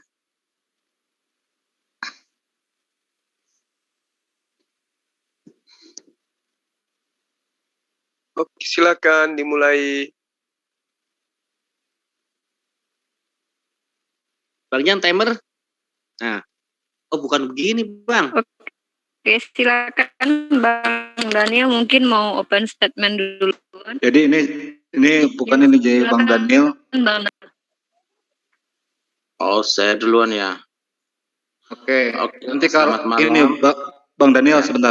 Bang Daniel, jadi kalau sudah bilang silahkan gitu Bang Daniel. Jadi lawan caranya ngomong. Jadi habis nih 30 menit untuk Bang Daniel, 30 menit untuk Bang Juma. Kita pakai sistem ini. Catur. Sistem catur atau gimana maunya Bang? Yang per menit aja Bang. Semalam itu kan kita itu juga boleh. Catur juga boleh. Boleh catur, nggak apa-apa. Ya. Oke. Silakan Rifa dimoderatorin. Oke. Suara saya jelas ya. Aduh, suaranya kayak itu ya, robot. Oke, baik. Sumber Bang Juma dengan Pak Daniel ya, silakan. Pertama opening. Oke. Rifa suaranya hilang. Putus. Tes.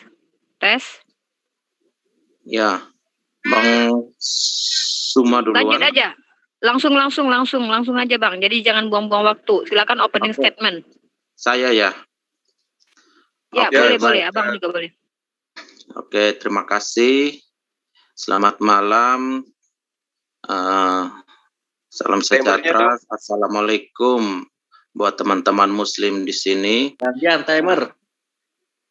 Pertama-tama saya mengucapkan syukur kepada Tuhan Yesus Kristus karena kebaikannya, dan juga kepada teman-teman di sini yang sudah menyediakan waktu untuk kita berdiskusi. Oke, itu aja Bang dari saya.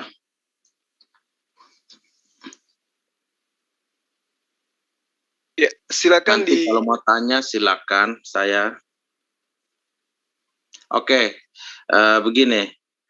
Kalau berbicara mengenai ajaran yang beradab, ya, sepanjang ajaran-ajaran agama yang ada, baik itu Hindu, Buddha, agama apapun, Muslim, Kristen, ya, sekalipun itu, ya, kita saya tidak pernah melihat, ya, ajaran yang seperti Kristus ajarkan atau orang Kristen ikuti, imani, di mana Yesus Kristus mengajarkan ajaran yang begitu luar biasa, dan tidak ada satupun agama yang maju menyatakan hal itu, ya. Penyataan moral tertinggi yang Yesus sampaikan itu adalah kasihilah musuhmu. Itu merupakan ajaran yang sungguh saya tidak pernah dengar di ajaran agama manapun. Nah, mengenai ajaran-ajaran yang Yesus ajarkan itu adalah dasarnya kasih, dan itu bisa kita lihat dari apa sendiri yang bukan saja dia ucapkan, tetapi dia nyatakan, dia lakukan itu, dia demonstrasikan. Bahkan sampai mati di atas kayu salib pun dia masih mengampuni orang-orang yang tidak tahu apa yang mereka perbuat. Nah, itu sekian dari saya Bang mengenai ajaran Kristen yang saya jarang dapati, bahkan hampir tidak dapati mengenai ajaran kasih, apalagi kasihi musuhmu. Itu aja Bang. Terima kasih. Ya. Terima kasih. Waktu masih banyak untuk Bang Daniel. Sudah dipersilakan. Silakan Bang Suma ditanggepin atau apa namanya lah. Silakan Bang Suma. Waktu saya reset dulu 5 menit. Silakan Bang. Baik. Bismillahirrahmanirrahim. Assalamualaikum warahmatullahi wabarakatuh. Jadi dari salamnya atau pengucapan pembukanya seorang muslim itu telah mengajarkan bahwa nyata di dalam kehidupan umat Islam adab huwa miratul hayya, yang artinya adalah adab itu adalah cerminan kehidupan. Assalamualaikum, keselamatan atas kalian semua. Jadi berbicara mengenai konsep keselamatan, mengenai konsep ajaran manakah yang beradab gitu ya. Kalau berbicara mengenai tatanan ajaran yang beradab, adab ini sendiri adalah merupakan sebuah konsep ya. Adab adalah menggunakan sesuatu yang terpuji berupa ucapan, perbuatan, atau yang terkenal dengan sebutan akhlakul karimah di dalam ajaran agama Islam. Jadi masalah adab, masalah akhlak itu di dalam ajaran agama Islam sangat-sangat mendapat perhatian yang serius. Ya, yang didapatkan pada tatanan manapun dalam hukum Islam. Kenapa? Sebab syariat Islam adalah kumpulan dari akidah, kumpulan dari ibadah, akhlak, muamalah.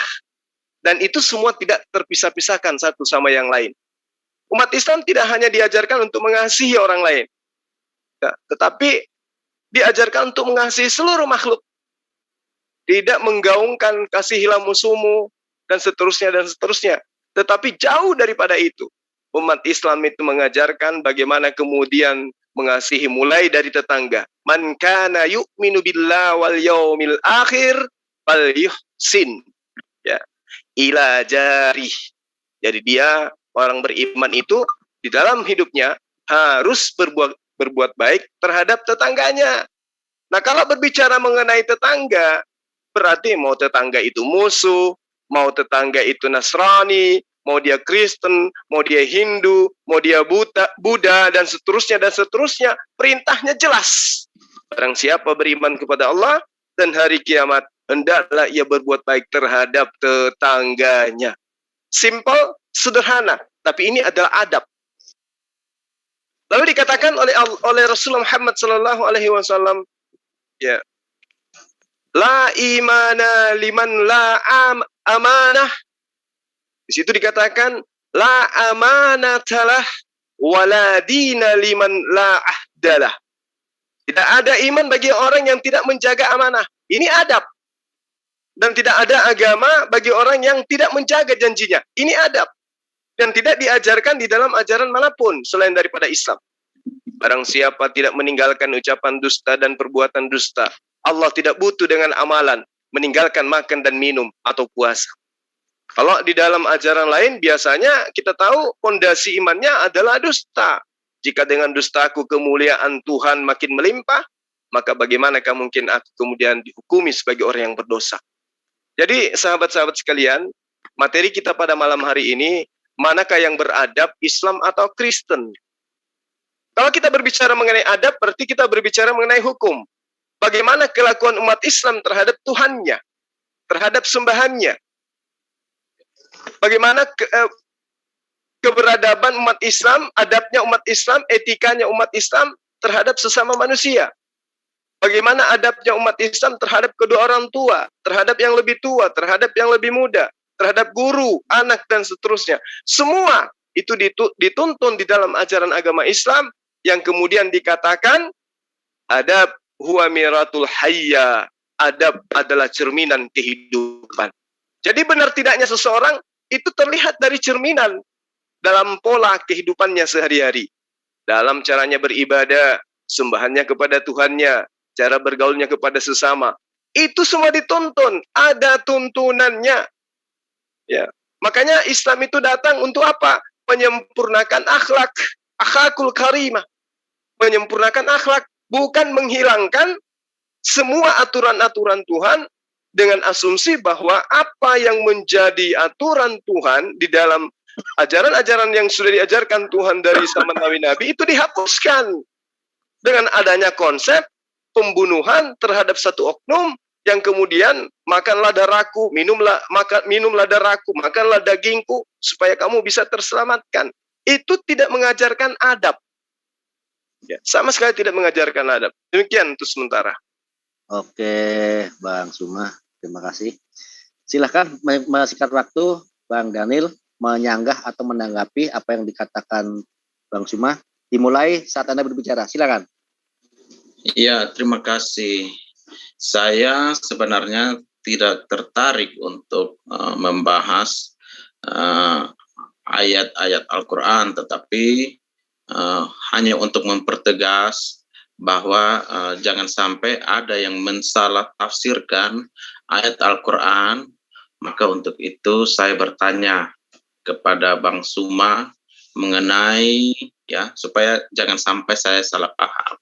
Jadi mengenai Bang Suma, bagaimana dengan, ya, biasa orang berbicara mengenai surat Al-Baqarah, ya, 120 yang dikatakan orang-orang Yahudi dan Nasrani tidak akan senang kepada kamu jika kamu mengikuti ajaran mereka. Atau, ya, Bang Suma lebih tahu, lebih paham. Saya tidak mau berbicara banyak mengenai ayat ini karena saya rasa Bang Suma udah mengerti mengenai ayat yang saya bicarakan ini. Nah, makanya di situ ada yang salah satu pendapat atau salah satu tafsir yang mengatakan bahwa itu artinya orang Yahudi dan Nasrani itu membenci saudara-saudara Muslim. Nah, dari sinilah banyak ajaran yang timbul dari akibat penafsiran yang salah ini, ya. Praktik dari ajaran yang diaplikasikan itu kita dapat lihat buahnya di kehidupan kita sekarang ini, dan sering terjadi orang mengatasnamakan Tuhan yang mereka sembah, namun dengan beraninya membenci bahkan menganiaya sesamanya. Itu aja, Bang. Menurut Bang Suma, tafsirnya bagaimana sih yang benar supaya jangan ada pemahaman yang salah mengenai ayat ini, karena di pihak Bang Suma sendiri, teman-teman Muslim sendiri, ya, saudara-saudara kita, saya menganggap mereka tetap saudara saya, ya, karena saya merasa bahwa kami sebagai Kristen itu melihat bahwa mereka itu tidak mengerti apa yang mereka lakukan. Nah, kira-kira menurut Bang Suma gimana tafsiran yang benar dari ayat itu seperti apa sih? Silakan. Oke, jadi Bang Daniel belum menanggapi apa yang disampaikan Bang Suma, cuman langsung memberikan pertanyaan. Silakan Bang Suma dijawab atau dijelaskan. Waktu akan saya reset dulu. Silakan Bang Suma. Baik. Surah Al-Baqarah ayat 120, walan tarada ankan nasara Yahuda wan Nasara, ya. Walan Nasara di sini artinya adalah orang-orang Nasara. Orang Nasara itu masih perlu dijabarkan. Hatta tapi amillatahum, lalu kemudian kul inna hudallah dan seterusnya. Jadi kita harus memahami dulu. Kalau di ayat ini kita terjemahkan, ya, dari kata per kata, maka bunyinya seperti ini. Orang-orang Yahudi dan orang-orang Nasara tidak akan senang kepada kamu hingga kamu mengikuti agama mereka. Ya, saya kunci di sini. Jadi kalau kita mengartikan kata ini, walan tarada angkal yahudu walan nasara, ya, hatta tattabi'a millatahum. Mereka ini Yahudi Nasara tidak akan senang kepadamu hingga kamu mengikuti agama mereka. Nah, ini bahayanya kalau memahami Al-Quran hanya menggunakan terjemahan. Maka saya menerangkan asbabun nuzulnya, bahwa ayat ini diwahyukan itu berkaitan dengan orang-orang Yahudi yang ada di Madinah kala itu. dan berbicara mengenai orang-orang Nasrani Najran kala itu, bukan hari ini. Oke?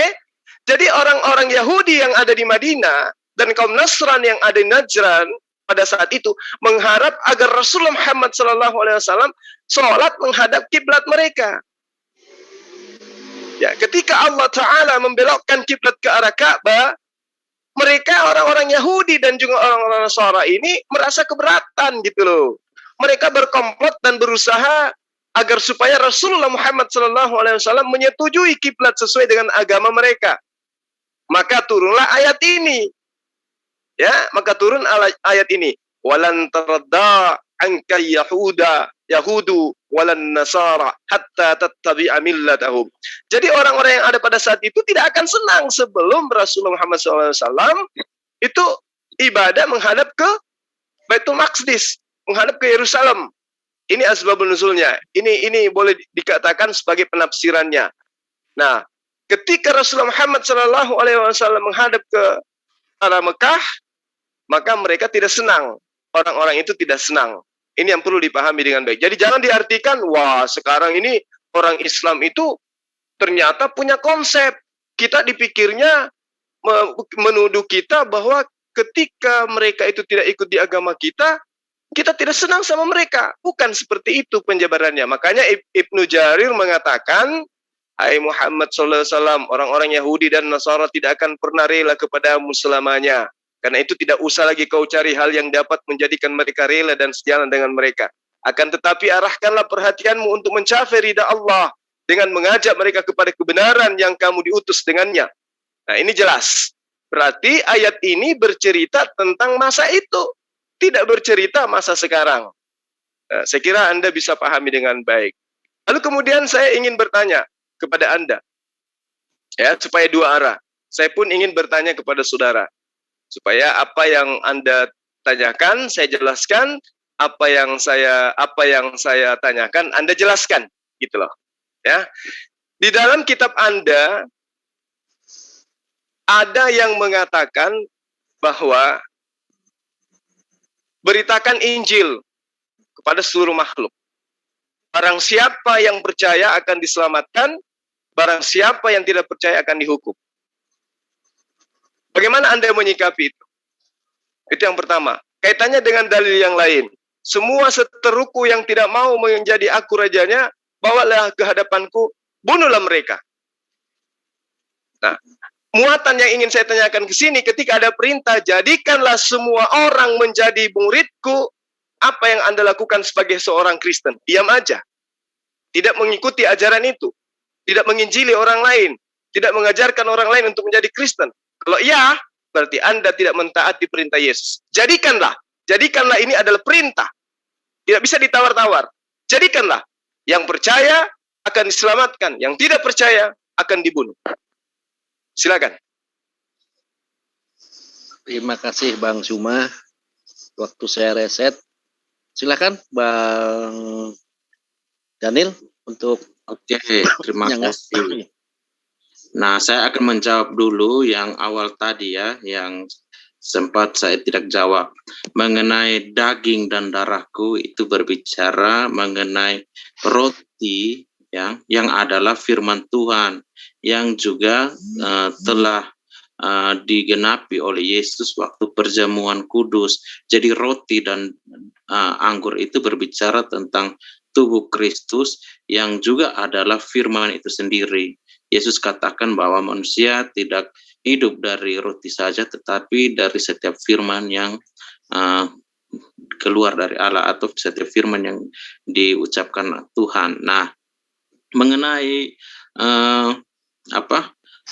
ayat yang Bro Suma tanyakan, itu kalau tidak salah mengenai perumpamaan, saya cek dulu ya, itu kayaknya di Lukas 19 ya.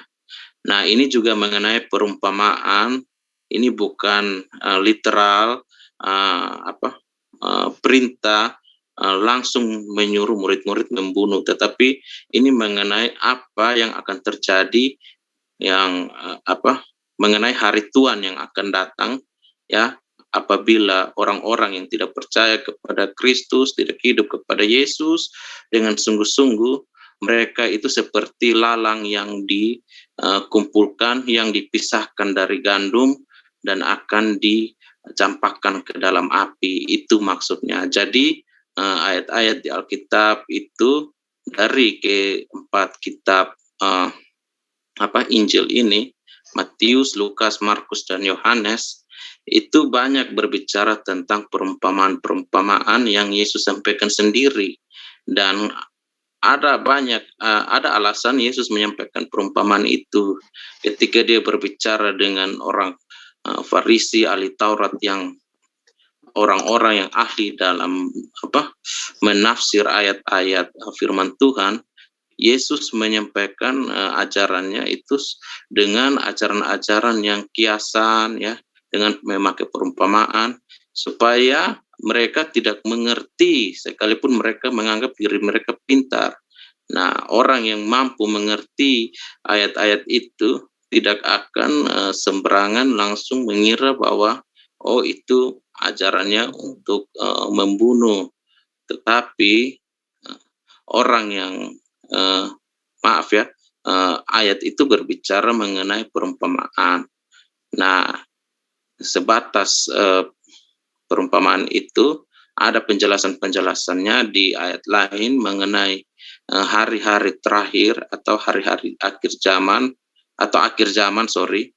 itu dikatakan bahwa jelas orang-orang yang menolak Yesus itu, yang menolak dia sebagai Raja, ya, Tuhan satu-satunya, itu akan dicampakkan ke dalam api. Itu Pak Sumah. Nah, mengenai pertanyaan yang satu lagi mengenai beritakan Injil kepada seluruh makhluk, ya, kepada segala makhluk. Ya, itu literalnya memang ke segala makhluk, ya. Saya tidak menyangkali hal itu, ya, tetapi kepada segala makhluk kita juga harus memahami bahwa makhluk seperti apa yang butuh Injil, karena Injil itu adalah berita keselamatan. Nah, siapa yang terancam binasa, yaitu manusia. Jadi berita keselamatan ini untuk manusia. Nah, itu aja Bang Suma yang saya bisa sampaikan mengenai berita Injil. Itu adalah ke semua orang, baik itu, ya, latar belakang apapun dia, bangsa manapun dia, tidak selalu cuma Israel, tetapi segala bangsa. Ada ayat-ayat yang korelasinya dengan ayat itu. Kalau tidak salah di Kisah Para Rasul, ya, saya cari dulu, ya. Nah, suatu umat bagi, ya. Kisah Para Rasul, Kisah Para Rasul 15 ayat 14, ya. Simon telah menceritakan bahwa sejak semula Allah menunjukkan rahmat-Nya kepada bangsa-bangsa lain, yaitu dengan memilih suatu umat dari antara mereka bagi namanya. Nah, itulah makanya Yesus memerintahkan kepada murid-muridnya untuk memberitakan Injil kepada seluruh bangsa. Itu aja Bang Suma, terima kasih. Baik. Untuk mempersingkat waktu, silakan Bang Suma. Oke, jadi ketika kita merujuk pada tema kita adalah siapakah ajaran agama yang beradab, Islam atau Kristen. Nah, tadi Anda mengatakan perumpamaan. Kalau di awal saudara bertanya tentang surah Al-Baqarah ayat 120, saya sudah menerangkan, dan kemudian saya menerangkan tentang asbabun nuzul, saya pun menjelaskan tentang tafsirnya. Bagaimana kemudian Ibnu Jarir menerangkan tentang hal ini. Jadi saya tidak mengatakan ini adalah bahasa hiasan atau bahasa perumpamaan, tapi saya menjelaskan runutannya, ya, sampai kepada pemahaman Imam Syafi'i, Abu Hanafi, Ahmad, dan apapun itu terkait dengan dalil ini bisa saya jelaskan. Tapi kalau berbicara mengenai konsep yang ada di dalam kaidah Markus 16, di mana Yesus mengatakan, ini perikopnya jelas. Yesus beberapa kali menampakkan diri dan mengutus murid-muridnya, ya. Lalu kemudian Yesus terangkat ke sorga. Pergilah ke seluruh dunia, beritakanlah Injil kepada seluruh makhluk. Siapa yang percaya dan baptislah akan diselamatkan. Tetapi siapa yang tidak percaya akan dihukum. Ini perintahnya, akan dihukum. Nah, kalau kita melihat fenomena yang ada, sejarah perkembangan ajaran agama Islam, sejarah penyebaran ajaran Kristen. Ya, kita nggak usah terlalu jauh keluar. Di Nusantara ini aja dulu. Siapa mereka yang dihukum? Siapa yang dihukum oleh tentara-tentara yang tidak mau mengikuti ajaran agamanya? Itu banyak kita lihat. Banyak sejarah itu tidak bisa dipungkiri. Nah, kalau ini adalah merupakan perumpamaan, justru perumpamaan inilah kemudian yang dijadikan sebagai patokan di dalam penyebaran agama. Kita berbicara mengenai adab. Bagaimana kemudian ya etika pengajaran, etika tata krama yang diajarkan kemudian dua agama ini antara Islam dan Kristen, karena ini adalah tema yang Anda minta, masuk ke Nusantara ini. Itu sudah terjawab sebenarnya tema kita. Agama mana yang beradab? Islam atau Kristen? Nah, kita lihat sejarah perkembangannya khususnya di negara kita. Bagaimana ajaran kasih masuk ke dalam Indonesia dan bagaimana kemudian ajaran keselamatan, Salam atau Islam masuk ke Indonesia. Nah, kembali kepada Markus 16 ayat 16 ini, siapa yang percaya akan dibaptis. Faktanya, mereka yang percaya dibaptis, diselamatkan, dibuatkan rumah gereja, di rumah ibadah, dibuatkanlah gereja. Maka ketika mereka pulang, oleh-olehnya adalah gereja di Indonesia, dia simpan. Tapi yang tidak percaya kepada mereka dihukum. Ada yang dikatakan kerja rodi. Ada yang menjadi petani, ada yang penjaga kebun, ada yang menjadi buruh, ada yang menjadi budak seksnya. Itu dihukum. Ini dipraktekkan di dalam kehidupan sehari-hari pada masa itu, pada masa perkembangan agama, pengajaran penyebaran agama. Jadi kalau dianggap sebagai perumpamaan boleh. Tapi perumpamaan ini kemudian dijadikan sebagai sebuah pembuktian akan kebenaran perintah ini, adanya perintah ini. Karena itulah saya minta kepada saudara, adab apa yang Anda ingin jajakan, ya ketika kita berbicara mengenai adab, berarti berbicara mengenai perilaku, etika, akhlak di dalam beragama. Agama manakah yang mengajarkan akhlak? Agama manakah yang mengajarkan tata krama? Ajaran manakah yang mengajarkan perilaku yang baik? Atau kalau saya boleh pinjam bahasa Anda, ajaran manakah yang mengajarkan kasih sayang? Ini perlu dipahami dengan baik. Nah, ketika ayat ini terang, tetapi yang tidak percaya kepada ketuhanan Yesus, maka akan dihukum. Bagaimana kemudian Anda bisa menafikan ini? Ini sejarah yang tidak bisa dipungkiri.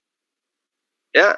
Lalu kemudian banyak dalil di dalam kitab Anda yang memang seperti yang saya katakan tadi, kamu menyangka bahwa aku datang untuk membawa damai di atas bumi? Bukan, kataku kepadamu, bukan membawa damai, melainkan pertentangan.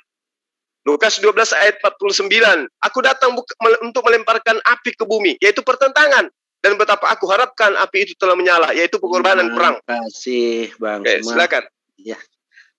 Langsung aja, Mas Daniel, ditanggapin. Kemudian kalau memang perlu ada yang dipertanyakan, silakan. Oke, baik.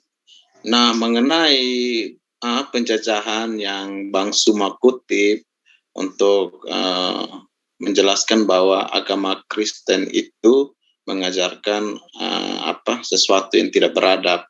Nah, saya mau bantah bahwa bangsa-bangsa Eropa melakukan hal itu ya. Mereka bukan cuma Indonesia aja, tetapi banyak-banyak daerah yang mereka jajah. Dan alasannya adalah ya mereka mencari dan berdagang rempah-rempah ya, sesuatu yang dianggap mahal bagi bangsa Eropa karena daerah mereka itu tidak seperti daerah-daerah kita. Makanya mereka banyak mengambil hasil bumi kita ya. dan dibawa ke sana sekaligus untuk diperdagangkan. Jadi bukan alasannya menyebarkan agama Kristen. Agama Kristen itu memang diajarkan, tetapi itu bukan faktor utama Belanda menjajah Indonesia. Tetapi ya, saya juga sekaligus ini mau bertanya kepada Bang Suma, ya, bahwa dari zaman Nabi yang saudara hormati sendiri, ya, itu bagaimana mengenai ajaran yang disampaikan dengan tekanan, ya, di mana orang-orang harus menerima ajaran atau percaya kepada dia sebagai nabi yang diutus Tuhan. Bagi saya, seorang nabi itu tidak perlu menuntut orang untuk percaya, melainkan dengan sendirinya dia akan dipercaya apabila ia melakukan perkara-perkara ajaib. Ya, orang akan heran melihat dia bahwa benar ini adalah nabi dari Tuhan. Nah, itu satu hal. Mengenai Yesus mengatakan bahwa aku datang bukan untuk membawa damai, melainkan pertentangan. Nah, Yesus mengutip itu dan dia mengatakan bahwa dia datang untuk memisahkan seorang anak dari ibunya. Pokoknya ada pertentangan di situ antara sesama. Mengapa demikian? Karena orang-orang yang mengikuti Yesus itu terancam dibenci oleh dunia. Ya, sama seperti mungkin ada saudara-saudara kita yang Muslim.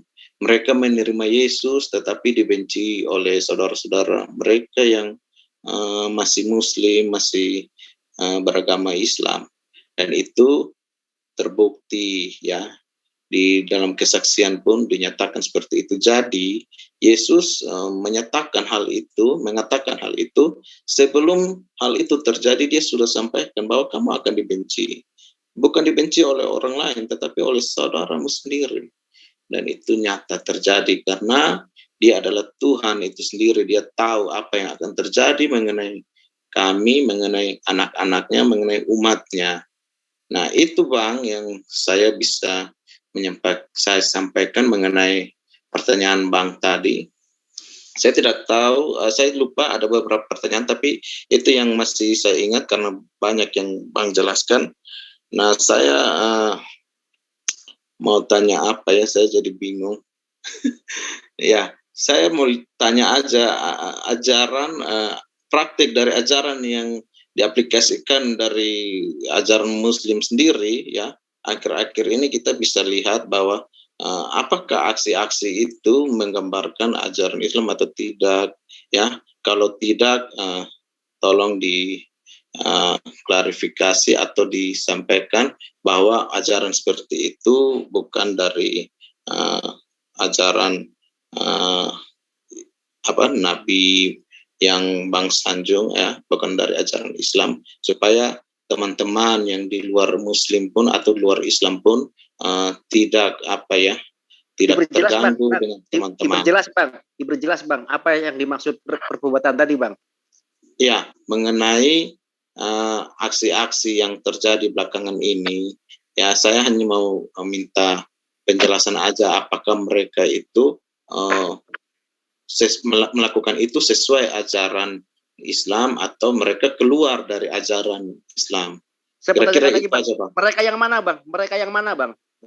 Yang aksi-aksi teror baru-baru ini Bang. Maksudnya saya hanya minta klarifikasi aja. Kira-kira yang mereka perbuat itu benar atau tidak menurut pandangan saudara Islam, menurut pandangan saudara Bang saudara Bang Suma, sorry.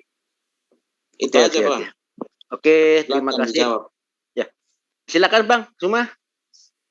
Baik, jadi saya mulai dari pertanyaan terakhir supaya saya tidak lupa lagi, nggak lupa juga. Jadi dalam Al-Quran itu sangat jelas dikatakan, ya, di dalam surah An-Nisa ayat 29 sampai ayat 30. Dan janganlah kamu membunuh dirimu. Ini satu poin. Satu poin ini harus digarisbawahi, larangan bunuh diri. Berarti kalau ada orang yang mengatasnamakan bunuh diri mengatasnamakan Islam, berarti sudah melanggar perintah yang ada dalam Al-Quran. Sesungguhnya Allah Maha Penyayang kepada kamu. Dan barang siapa berbuat demikian dan melanggar hak dan aniaya, maka kami akan memasukkannya ke dalam neraka. Yang demikian itu adalah mudah baginya. Jadi kalau ada orang Islam yang sudah tahu bunuh diri itu akibatnya akan dimasukkan ke dalam neraka, lalu kemudian dia bunuh diri, berarti dia sudah murtad dari Islam. Apa itu murtad? Ingkar terhadap apa yang sudah diperintahkan di dalam Al-Quranul Karim. Janganlah kamu membunuh dirimu. Ini Al-Quran yang menyatakan seperti itu. Lalu bagaimana dengan Rasulullah Muhammad SAW? Apakah juga mengatakan itu? Jelas. Dari Jundub bin Abdullah, dia berkata, Rasulullah Muhammad SAW bersabda, dahulu ada seorang laki-laki sebelum kamu yang mengalami luka, lalu dia berkeluh kesah, kemudian dia mengambil pisau, lalu dia memotong tangannya, kemudian darahnya tidak berhenti mengalir sampai dia mati.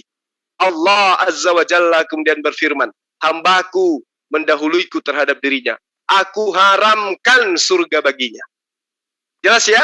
Berarti siapa yang bunuh diri dan dia adalah Islam, sama kedudukannya dengan dia murtad, meninggalkan ajaran Islam, meninggalkan Al-Quran dan meninggalkan hadis sahihah Rasulullah Muhammad SAW.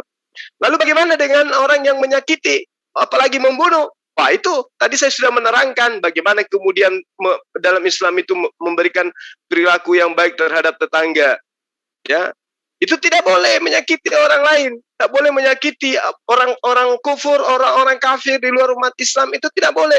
Rasulullah Muhammad SAW mengatakan, barang siapa yang menyakiti, ya, apalagi membunuh orang-orang kafir, maksudnya orang-orang Kristen, orang-orang Hindu, orang-orang Buddha, intinya non-Muslim, yang tidak memerangi Islam, yang tidak mengusir Islam dari negaranya, maka dia, kata Rasulullah Muhammad SAW, tidak akan mencium bau surga. Mencium bau surga saja kagak, apalagi memasuki surga. Jadi siapa yang membunuh dirinya dan membunuh orang lain, maka dia sudah keluar dari ajaran Islam. Lalu kemudian Anda tadi di awal mengatakan bahwa bagaimana dengan orang yang Anda junjung, ya, Rasulullah Muhammad SAW yang Anda anggap sebagai Nabi yang mulia. Bagaimana ketika dia melakukan sesuatu yang menurut Anda, menurut orang lain lah, kejam dan seterusnya.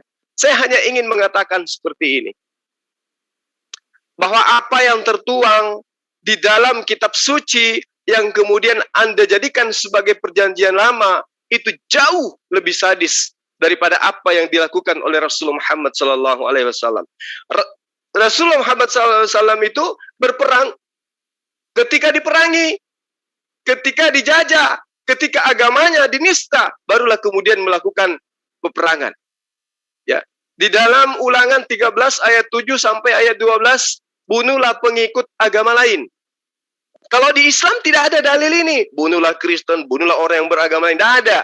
Tapi di dalam kitab Anda yang kemudian Anda sebut sebagai perjanjian lama, di situ terang Ulangan 13 ayat 7 sampai ayat 12, bunuhlah pengikut agama lain. Itu jelas ya. Ulangan 22 ayat 20 sampai ayat 21, bunuhlah istrimu di malam pengantin jika dia tidak perawan. Ini bahaya nih. Bahaya. Ya. Lalu kemudian di dalam Ulangan 17 ayat 12, bunuhlah manusia yang tidak mendengarkan perkataan imam.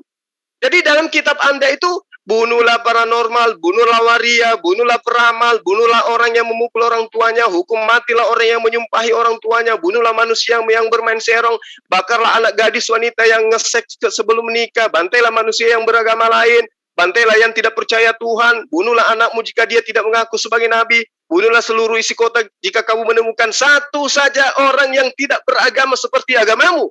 Itu jelas dikatakan di dalam Ulangan 13 ayat 13 sampai ayat 18. Banyak perintah membunuh. Dan kalau ini diaplikasikan, bunuh, dan bunuh. Terima kasih. Terima kasih Bang. Ya, kita dibatasin waktu. Bang Daniel, silakan Bang Daniel ditanggapin.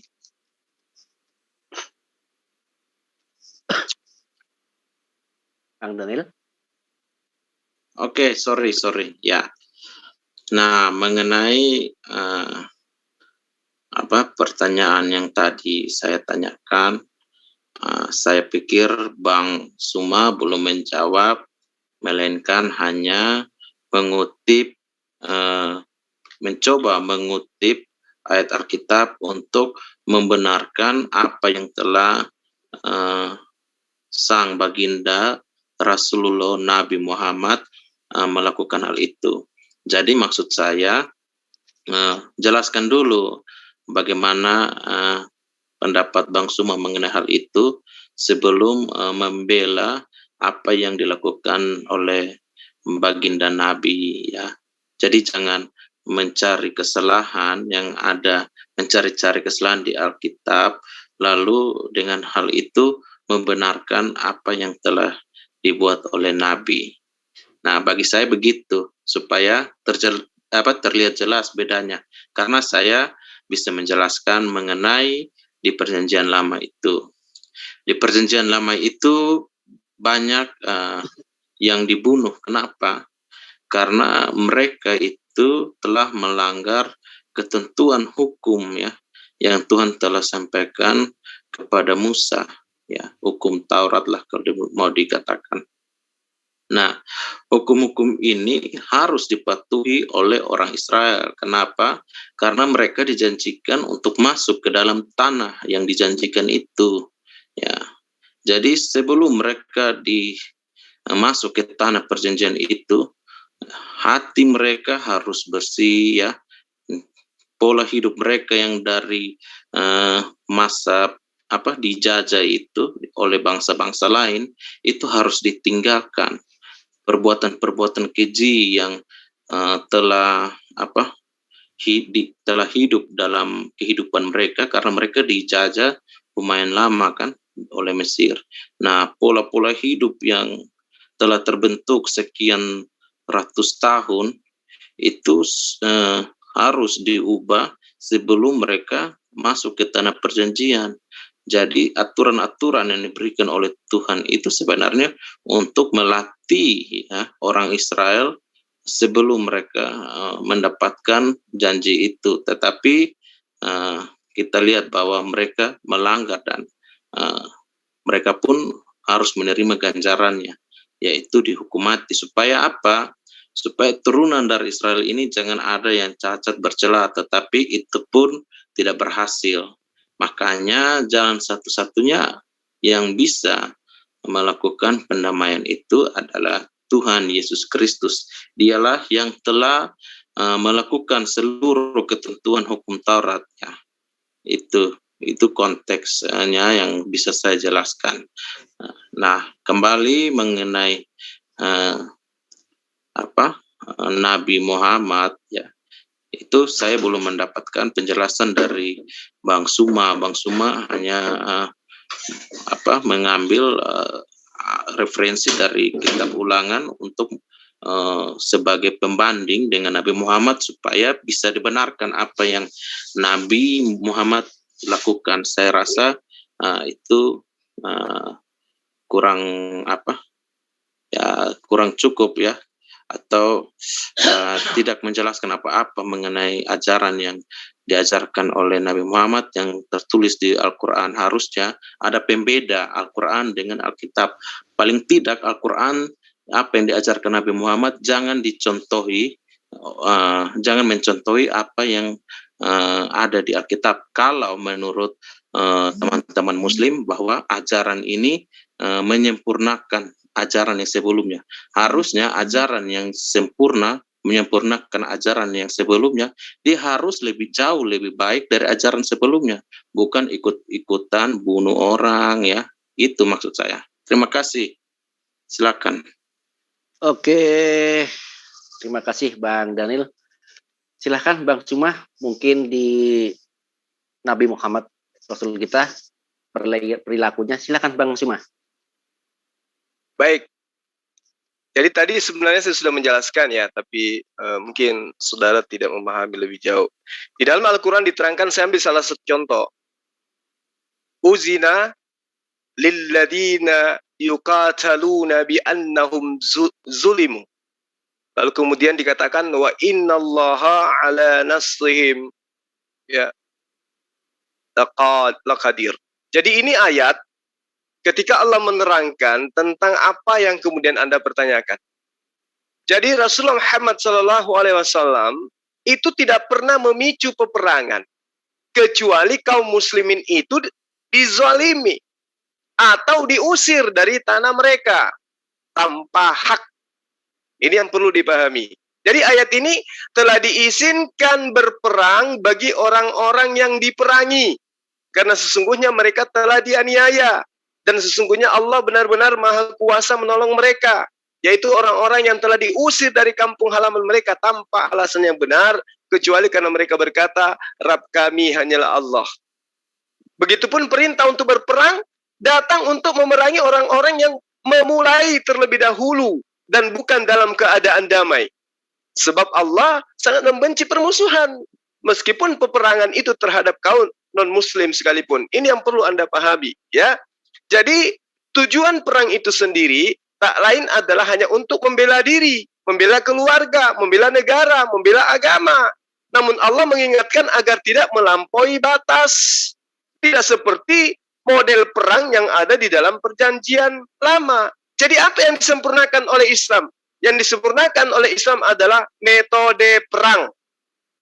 Berarti perang ini memang harus diajarkan. Iya, karena perang itu akan senantiasa mengiringi kehidupan manusia. Mungkin Anda akan berkata, oh perang itu tidak perlu. Siapa bilang? 50 tahun kemudian sangat boleh jadi terjadi perang. Nah, di dalam Islam alhamdulillah diatur cara-cara itu. Al-Quran menerangkan dalam surah Al-Baqarah ayat 190.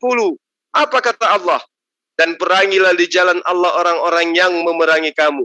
Tetapi janganlah kamu melampaui batas. Karena sesungguhnya Allah tidak menyukai orang-orang yang melampaui batas. Jelas kan? Nah, kalau di kitab perjanjian lama, bunuhlah semua yang hidup. Jangan kau biarkan apapun yang bernapas. Bunuh anak-anak, bunuh orang tua, bunuh janda, bunuh sapi, bunuh lembu, bunuh kambing, bunuh ayam, bunuh inti, dan seterusnya. Bunuh, jangan biarkan apapun yang bernapas. Itu di kitab terdahulu. Al-Quran datang menyempurnakan itu.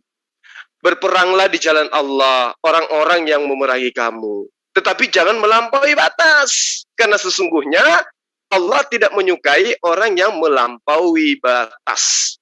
Jadi Islam itu mengatur sedemikian rupa. Dalam perang diajarkan bagaimana caranya berperang. Tidak boleh memaksakan kehendak kepada orang lain. Tidak boleh memaksakan ajaran kepada orang lain. Nah, kenapa kemudian saya mengambil dan mengutip kitab perjanjian lama? Karena yang berfirman kepada para nabi, ya, Nabi Musa, Abraham, Ishak, Yakub, dan seterusnya, itu adalah Allah yang juga berfirman kepada Rasulullah Muhammad SAW. Artinya, nubuatan-nubuatan itu ada. Kalau kemudian di dalam kitab-kitab terdahulu itu ada nubuatan-nubuatan, itu saya punya hak untuk mengambil itu. Karena perjanjian lama yang berasal dari Septuaginta berujung kepada kitab Tanakh yang adalah kitabnya Bani Israel, antara Kristen dan Islam tidak punya hak mengklaim kitab itu sebagai kitabnya. Tapi kami umat Islam diperintahkan untuk beriman kepada kitab yang sudah diwahyukan oleh Allah kepada para nabi. Nah, kalau orang Kristen tidak punya hak melarang kami untuk mengambil dan mengutip dalil-dalil itu. Contoh, di dalam Kejadian 49 ayat 10. Ya, tongkat kerajaan Yehuda tidak akan berpindah kepada siapapun sebelum yang berhak itu datang untuk menaklukkan bangsa-bangsa. Kalau berbicara mengenai menaklukkan bangsa-bangsa, berarti ada peperangan. Di dalam kitab perjanjian baru juga ada Kisah Para Rasul 3 ayat 22 sampai ayat 26. Bukankah di dalam kitab Taurat Musa dikatakan bahwa Allah akan mengutus seorang nabi yang sama seperti Musa. Barang siapa yang tidak mendengarkan perkataan nabi itu akan dibasmi dari umat kita. Pembasmian itu melalui peperangan. Jadi siapa yang tidak mengajarkan kalimat Allah kepada umat manusia yang lainnya, maka Allah akan menegur itu. Makanya kita memberi peringatan. Jadi jelas itu. Nah, kembali kepada pertanyaan saya tadi, apa maksud perintah jadikanlah semua bangsa menjadi muridku? Yang percaya baptis, yang tidak percaya hukum. Silakan. Oke, mungkin kita 2 kali lagi aja ya. Boleh Bang. Sekali Bang Daniel, nanti Bang Suma, kemudian ditutup yang berikutnya closing statement ya. Silakan dilanjut Bang Daniel. Oke, terima kasih. Pertanyaan Bang Suma mengenai jadikanlah segala bangsa muridku. Bang Daniel suaranya hilang Bang.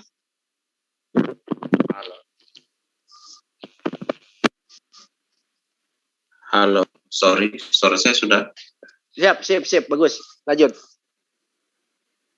Ya, jadi pertanyaan Bang Suma mengenai jadikanlah segala bangsa muridku, ya kan? Nah, itu sebenarnya jawaban yang Bang Suma sudah kasih sendiri mengenai apa yang barusan dia komentari mengenai bangsa-bangsa akan ditaklukkan oleh Dia apabila yang dijanjikan itu datang. Nah, itu berbicara mengenai Mesias yang akan datang, yang akan menaklukkan bangsa-bangsa. Bukan dengan perang, melainkan dengan ajaran yang Dia telah sampaikan kepada murid-murid rasul-rasul, ya, untuk diberitakan kepada seluruh hari ini. Jadi barang siapa yang menerima Yesus sebagai Tuhan dan Juru Selamat, dia itu adalah Raja. Dengan bangsa-bangsa itu telah takluk kepada Dia, karena kalau orang percaya kepada Yesus, dia mengaku dengan hati dan mulutnya bahwa Yesus itu adalah Raja. Itu yang namanya ditaklukkan, ya, ditaklukkan. Suaranya hilang Bang. Bang Daniel negatif berperang tidak. Sebentar Bang Daniel. Halo. Suaranya hilang Bang. Coba tes lagi, tes. Nah, ini bagus. Lanjut. Ya. Jadi mengenai raja, ya, Yesus itulah raja ketika dia menyampaikan kepada murid-muridnya untuk menyampaikan berita Injil itu, sehingga segala bangsa yang menerima Injil itu mereka menjadi umatnya, ya, dan Yesus menjadi raja mereka. Dengan mereka mengakui dengan hati dan mulut mereka bahwa Yesus itu adalah Tuhan dan Raja bagi mereka. Jadi mereka bukan ditaklukkan secara paksa dengan perang, melainkan dengan hati yang murni mereka mengakui bahwa Yesus itulah Juru Selamat, sehingga mereka hanya mengakui bahwa Tuhanlah segala raja, Tuhan segala Tuhan itu adalah Raja bagi mereka, ya. Jadi itu konteksnya, itu bukan ditaklukkan dengan perang. Nah, mengenai apalagi itu saya rasa yang pertanyaan Bang Suma mengenai jadikanlah mereka jadikanlah segala bangsa muridku, itu jawabannya bahwa itu penggenapan dari Perjanjian Lama yang tadi Bang Suma kutip sendiri. Nah, mengenai Bang Suma klaim bahwa Kristen tidak boleh mengklaim kitab Yahudi itu milik Kristen, ya. Ya, memang itu adalah milik Kristen, karena Yahudi sendiri tidak pernah, itu tidak ada klaim sejarah bahwa itu milik pribadi, ya, karena Tuhan yang benar, Allah semesta alam, ya, Tuhan semesta alam itu, ya, menjadikan, ya, segala bangsa itu adalah kepunyaannya. Jadi firman-Nya itu berhak untuk segala bangsa, tidak untuk kaum tertentu. Jadi firman Tuhan itu untuk segala bangsa. Entah itu mau Taurat, kalau itu kebenaran firman Tuhan benar dan diakui, itu diterima sebagai kebenaran bagi orang Kristen. Tetapi bagi kami di luar Perjanjian Lama, dari Kejadian sampai Maleaki, itu adalah firman Tuhan dan tidak boleh ditambahi. Begitu juga dari Matius sampai Wahyu, itu adalah kebenaran firman Tuhan dan tidak boleh ditambahi. Di luar kedua kitab ini, ya, Perjanjian Lama dan Perjanjian Baru, tidak ada firman Tuhan yang kami akui, ya, karena keselamatan datang dari bangsa Israel, bukan datang dari luar bangsa Israel. Itu aja Bang komentar saya mengenai kitab yang kami percayai, bahwa keselamatan itu dari Israel. Jadi segala yang datang dari Israel wajib dipercaya, karena Allah, orang Israel itu adalah Allah yang hidup dan benar. dan Allah bagi seluruh bangsa, bukan cuma Israel, karena Dia yang menjadikan langit dan bumi ini. Jadi siapapun boleh berseru menyembah kepada Dia. Itu, thank you. Oke. Sekali lagi Bang Suma, kemudian nanti Bang Daniel closing, yang berlanjut closing Bang Suma. Bang Suma silakan sekali lagi. Baik. Jadi ketika Anda mengatakan bahwa Nabi yang sama seperti Musa itu yang dimaksud adalah yang menaklukkan bangsa-bangsa, bukan dengan cara perang. Anda salah. Anda keliru di situ. Karena kenapa? Di situ diterangkan bahwa Nabi yang sama seperti Musa dalam hal mukjizat. Berarti mampu menundukkan bangsa-bangsa dengan cara perang. Dalil-dalilnya, perintah-perintahnya Allah kepada Musa itu bertaburan di dalam kitab Anda. Perintah berperang, perintah membunuh, dan seterusnya. Namun membunuhnya di situ brutal, tidak sama seperti yang diperintahkan kepada Rasul Muhammad SAW. Lalu kemudian ketika Anda mengatakan Yesus itu datang untuk menaklukkan bangsa-bangsa, bangsa mana yang ditaklukkan oleh Yesus? Sedangkan menaklukkan Yahudi saja tidak. Menaklukkan Yahudi saja tidak. Sampai hari ini Yahudi tidak mengimani Yesus. Keturunan Nabi Musa, keturunan Daud, Salomo, secara garis besar itu tidak ditaklukkan oleh Yesus. Yang ada faktanya, ketika Yesus datang, Dia yang ditaklukkan di atas tiang salib. Tolong dipahami itu dengan baik. Lalu kemudian, Nabi yang sama seperti Musa itu harus sama seperti Dia. Ya, Musa tidak dibunuh, Musa memerangi, dia berdiri sebagai pemimpin perang. Bukan seperti Yesus, kebalikan. Jadi saya kira harus diluruskan di situ. Nah, kalau kemudian Anda mengatakan keselamatan itu datangnya dari Israel, nah ini juga keliru. Kenapa? Kalau keselamatan itu datangnya dari Israel, lalu kenapa kitabnya Israel dibatalkan? Lalu kemudian yang dijadikan acuan kemudian adalah kitab-kitab yang tidak diajarkan oleh para nabi-nabi Israel. Nah, ini mungkin harus dipahami dengan baik. Kembali berbicara mengenai adab. Ya. Kalau kita berbicara mengenai adab, berarti kita berbicara mengenai sesuatu yang bersifat akhlak. Ya. Akhlak yang baik terhadap Tuhan dan terhadap manusia. Kalau di dalam ajaran agama Islam, adabnya mendudukkan Tuhan itu sebagai prioritas utama. Tidak boleh disamakan dengan makhluk, tidak boleh disamakan dengan sifat-sifat ciptaan. Itu adab terhadap Tuhan. Nah, terhadap sesama manusia, di dalam ajaran agama Islam itu senantiasa diajarkan semua. Mulai dari bangun tidur sampai tertidur kembali, adab-adab itu diajarkan. Adab itu adalah tata cara. Bagaimana kemudian manusia itu berperilaku halus di dalam kehidupannya. Berkata dengan baik, bersikap dengan baik. Itu namanya adab. Dan itu diajarkan oleh Islam. Bagaimana ketika Islam itu kemudian diajarkan menyebar ke Indonesia ini? Itu dengan cara santun. Diajarkan dengan cara yang baik. Bagaimana kemudian kerukunan atau toleransi dalam Islam hadir di negara ini bukan dengan penjajahan, melainkan dengan keramahan, melainkan dengan saling menghormati yang dibawa oleh para pedagang-pedagang dan mubalik-mubalik muslim yang santun, yang memiliki akhlakul karimah yang baik, tutur kata yang baik, perilaku yang baik, dan terbuka sehingga Islam di Nusantara ini mudah diterima oleh masyarakat Indonesia. Dan akhirnya apa yang terjadi yang kita lihat? Menjadi mayoritas.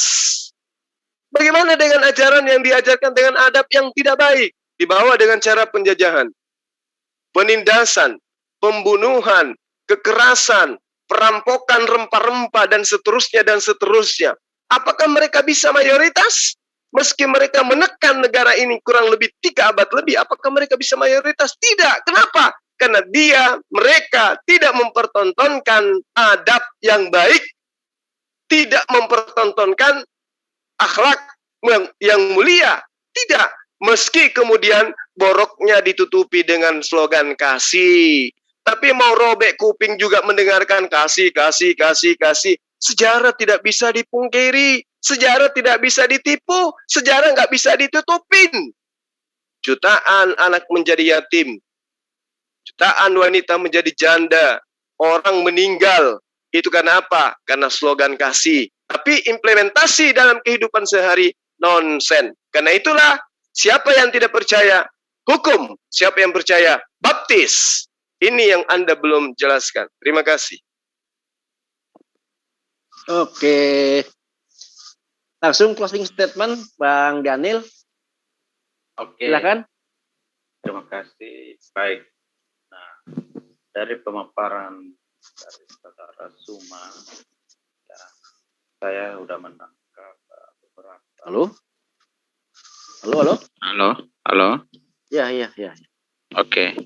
Baik, terima kasih. Terima kasih pemaparan dari Saudara Suma mengenai ajaran yang beradab dari Muslim, dari ajaran Islam. Nah, bagi saya ajaran itu bisa dikatakan benar, nyatakan atau dikatakan sebagai ajaran yang beradab, ya itu dilihat dari buahnya, ya praktik dari ajaran yang diaplikasikan ke dalam hidup orang itu harus nyata. Nah, relevansinya apa sekarang ini? Ya, kita lihat ajaran itu yang berlangsung. Ya, kita boleh berbicara dalam kerangka teoritis, ya, gak apa-apa. Ya, kita bisa bilang Buddha yang paling benar, tetapi orang melihat buahnya kan. Nah, itulah makanya saya mau mengatakan bahwa dari dulu sampai sekarang orang Kristen tidak pernah mengajarkan membunuh demi Kristus, tidak ada sejarahnya orang membunuh demi Kristus. Yang ada mereka itu memakai nama Kristus untuk menipu orang dengan cara yang salah, dan itu dapat dilihat bahwa mereka tidak membangun kerajaan Tuhan, melainkan kerajaan manusia. Nah, itu adalah orang-orang yang telah terbukti sejarahnya. Tetapi ya di pihak yang lain ada orang yang sungguh-sungguh bahwa inilah jalan Tuhan yang benar. Ya, kamu harus percaya, kalau tidak kamu mati. Nah, bagi saya ajaran itu dilihat dari buahnya. Untuk itu saya tidak mau komentar mengenai ayat-ayat kitab suci, karena saya menghargai setiap kitab suci agama manapun, ya. Saya hormati saudara sebagai saudara sebangsa setanah air. Saya tidak mau menyerang apa yang orang percayai, imani, tetapi ini sebagai kritik, ya, bagi kita masing-masing dalam menjalankan hidup beragama. Apa yang kita percaya, kita imani, jangan sampai kita terprovokasi dengan ajaran-ajaran yang atau tafsiran-tafsiran yang nyeleneh, yang tidak benar. Nah, itulah saya hanya closing ini, saya hanya menyampaikan itu saja, bahwa kalau dari kami sendiri tidak pernah baik itu orang itu seburuk apapun, ya, kalau kita lihat dia tidak pernah mengajarkan untuk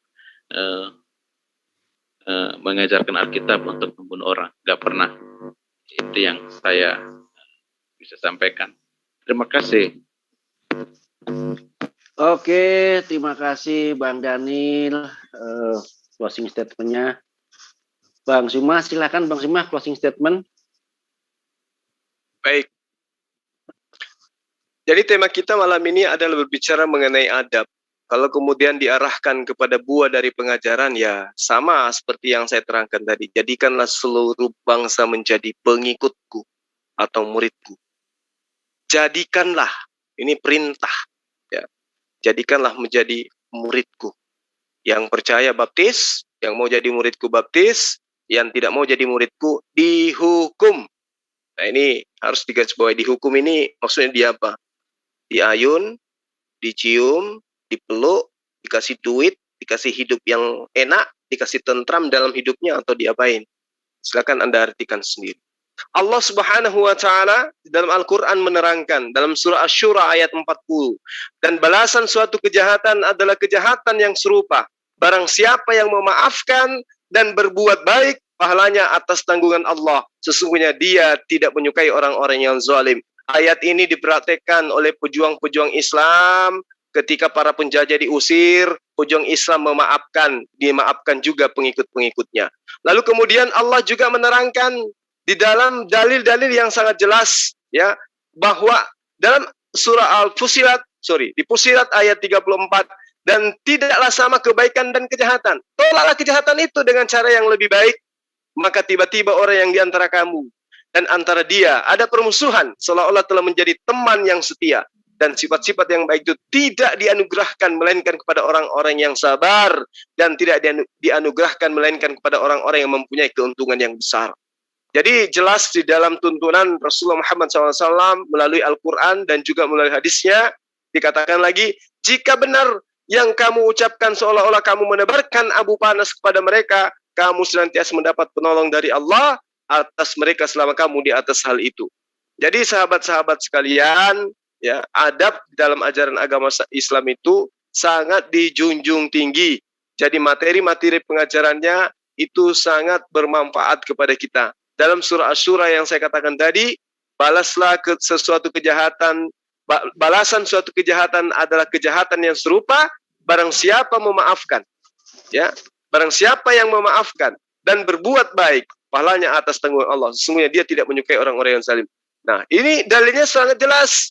Wa jazaa'u sayyi'ati sayyi'atun mithluha faman 'afa wasdaha fajruh 'ala Allah innahu la yuhibbuz zalimin.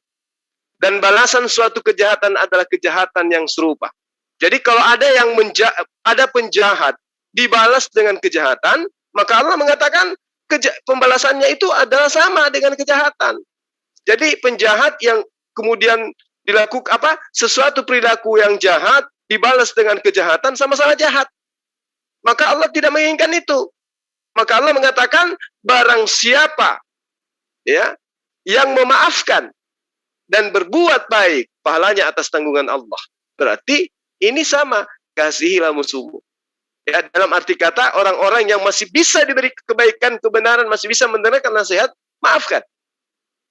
Rasulullah Muhammad SAW juga mengatakan, orang yang kuat bukan yang banyak mengalahkan orang dengan kekuatannya. Orang yang kuat hanyalah yang mampu menahan dirinya saat dia marah. Nah, ini juga dipraktekkan oleh umat Islam. Ketika mereka dijajah di Nusantara ini, ya mereka tidak serta-merta melakukan perlawanan dan pembalasan dengan bengis. Ketika Anda sudah selesai dengan misi Anda, silakan balik ke tempat Anda. Ya, teman-teman yang pribumi yang ikut ke agama Anda tadinya pada saat Anda menjajah, silakan beribadah di tempatnya, beribadah dengan aman dan tentram. Tidak diganggu, malah dilindungi. Kenapa? Karena di dalam Al-Quran diterangkan menjadi garis besar dalam kehidupan umat Islam, wal kaziminal ghaz. Apa itu? Dan orang-orang yang menahan amarahnya adalah orang-orang yang mempertegas imannya kepada Allah Subhanahu wa taala. Jadi jelas Islam itu tidak diajarkan dengan kekerasan, tidak seperti yang tertuang di dalam kitabnya orang lain. Barang siapa yang percaya baptis, kalau tidak percaya dihukum. Tidak sama yang tertulis di dalam Lukas 14 ayat 29, ayat 26.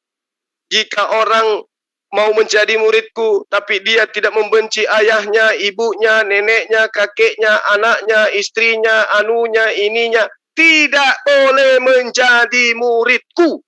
Jadi dasar pijakannya benci, benci, benci, dan benci. Demikian. Oke, terima kasih berdialog ini atau perdebatan ini. Semoga bisa membuat tambah ngerti dan tambah cerah pemahamannya. Ivan Villa yang ada di Zoom dan yang ada di YouTube, mohon maaf apabila kami ada kesalahan dan tidak ada kata-kata yang tidak berkenan.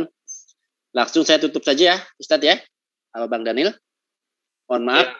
Ya, terima kasih Bang. Saya juga mohon maaf apabila tadi ada salah kata. Saya mohon maaf. Thank you. Oke, dari Bang Suma. Oke, terima kasih Bang Daniel. Anda sudah berdialog dengan baik. Nanti kita lagi jadwalkan lagi untuk kita berdiskusi di tema-tema yang berikutnya gitu. Saya suka cara Anda berdialog. Anda mengedepankan etika, mencerminkan bahwa sesungguhnya ajaran Kristen itu juga ada kebaikan-kebaikan di dalamnya. Sama seperti dengan agama yang lain. Terima kasih kawan. Thank you. Oke, langsung kita tutup saja. Dengan kafatul majelis, subhanakallahumma wa bihamdika asyhadu an la ilaha illa anta astaghfiruka wa atubu ilaik. Semoga bermanfaat. Wassalamualaikum warahmatullahi wabarakatuh. Waalaikumsalam warahmatullahi wabarakatuh. Warahmatullahi wabarakatuh. Saya juga berterima kasih kepada sahabat yang ada di room kita dan sahabat-sahabat yang ada di live comment di channel Sulfikar juga dengan teman-teman yang lain. Begitu juga di Zulkifli Mabas. Terima kasih. Salam satu Tuhan. Allahu Akbar. Allahu Akbar. Oh iya, buat saya juga ini mendapatkan Pak Pendeta Josia Tewu mungkin besok atau lusa insya Allah akan ke sini. Sama Mas Zuma nanti udah saya negosiasikan. Alhamdulillah berhasil ini Mas. Oke. Temanya. Topiknya apa Bang So? Temanya ini mana nih ya? Tema utamanya adalah Q&A lebih sekitar perbandingan konsep kristologi Kristen dan Islam. Wah, bagus. Ya. Nanti kita atur jadwalnya. Jadi selalu stay tune ya di channelnya Zulkifli Mabas. Perbandingan kristologi ya? Betul. Ini screen-nya. Nih bisa dibaca. Tuh. Ini temanya. Mantap kalau gitu. Nih kan? Bisa dibaca? Boleh diajukan sebagai salah satu pertanyaan saja, tetapi bukan jadi tema utama. Tema utama adalah dalam Quran Alkitab lebih baik. Q&A. Question and answer ya. Question and answer. Tanya jawab. Betul. Lebih baik di sekitar perbandingan konsep. Jadi itu ya. Tepatnya hari apa Pak Jul? Bentar, masih belum respon, masih off dia. Nanti kalau sudah ready ya tak kabarin lah. Iya. Saya lihat dari teolog Kristen yang ada ya. Saya lihat Pastor Joshua aja yang begitu dekat dengan saudara-saudara Muslim. Dia sekali berdiskusi dengan baik dengan Ustadz siapa tuh Edi Praitno dengan pengacara FPI, namanya Prof. Egi, ya. Saya pingin juga terakhir rantai-rantai keluar, Bro. Ya, saya juga pingin teman-teman Kristen yang lain juga bisa seperti ini, mengedepankan dialog yang bermartabat. Dan itu juga alangkah baiknya dimulai dari teman-teman Muslim juga, supaya alangkah baiknya saudara-saudara juga bisa membuka pintu dialog seperti ini, supaya jangan kelihatan bahwa kita hanya eksklusif tersendiri berdiskusi atau bahas topik-topik. Alangkah baiknya ya diskusi kebangsaan atau dalam hal toleransi ya seperti itu. Ya, saya saling menerima pandangan. Setuju Mas Daniel. Saya setuju dengan statementnya Mas Daniel. Saya cuma minta satu aja, tolong ditepati jamnya gitu aja. Biar kita ini nggak kelamaan nunggu gitu aja. Tadi baru pulang dari bandara. Ya, itu makanya.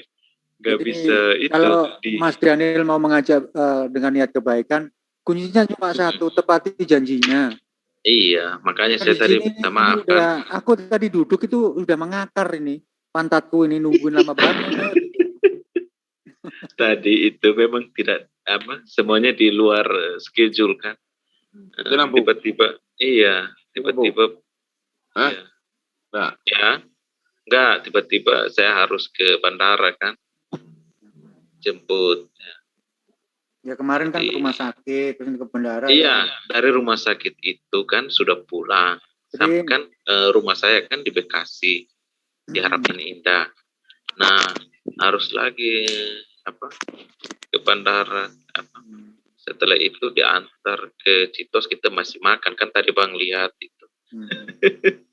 Ya besok lagi tolong diatur selonggar mungkin sehingga tidak mengganggu aktivitas kamu.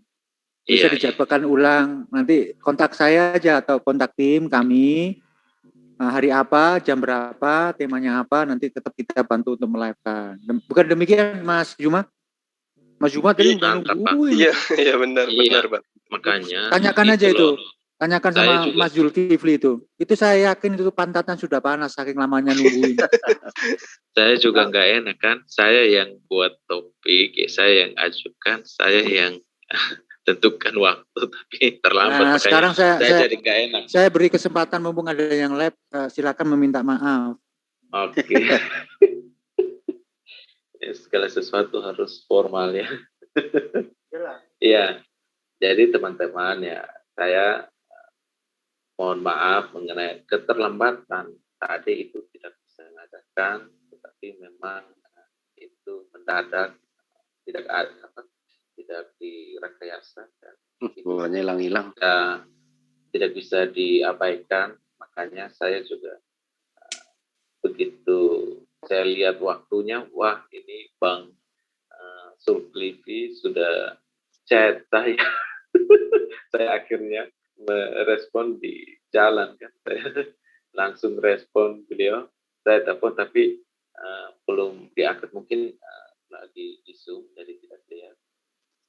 Tapi beliau akhirnya kirim link Zoom-nya, makanya saya masuk. Jadi itu teman-teman, tidak sengaja seperti itu, tidak ada sama sekali. Oke, makasih ya. Oke, sama-sama. Bang Daniel kok jelek sih ya, padahal di Bekasi ya. Sinyalnya nggak kurang bagus. Iya, saya kurang tahu ya. Hilang timbul. 17 km dari tempat saya sebenarnya nih Bang Daniel nih. Dekat. Nggak tahu sinyalnya. Hilang. Ganti nama kali Bang Daniel. Pakai wifi Hening. juga. Daniel Hening. Iya. Nanti tolong foto profilnya diganti dikit lah. Aku takut itu. Kenapa? Melotot begitu loh. Gak apa-apa. Kan waduh. Anggap aja itu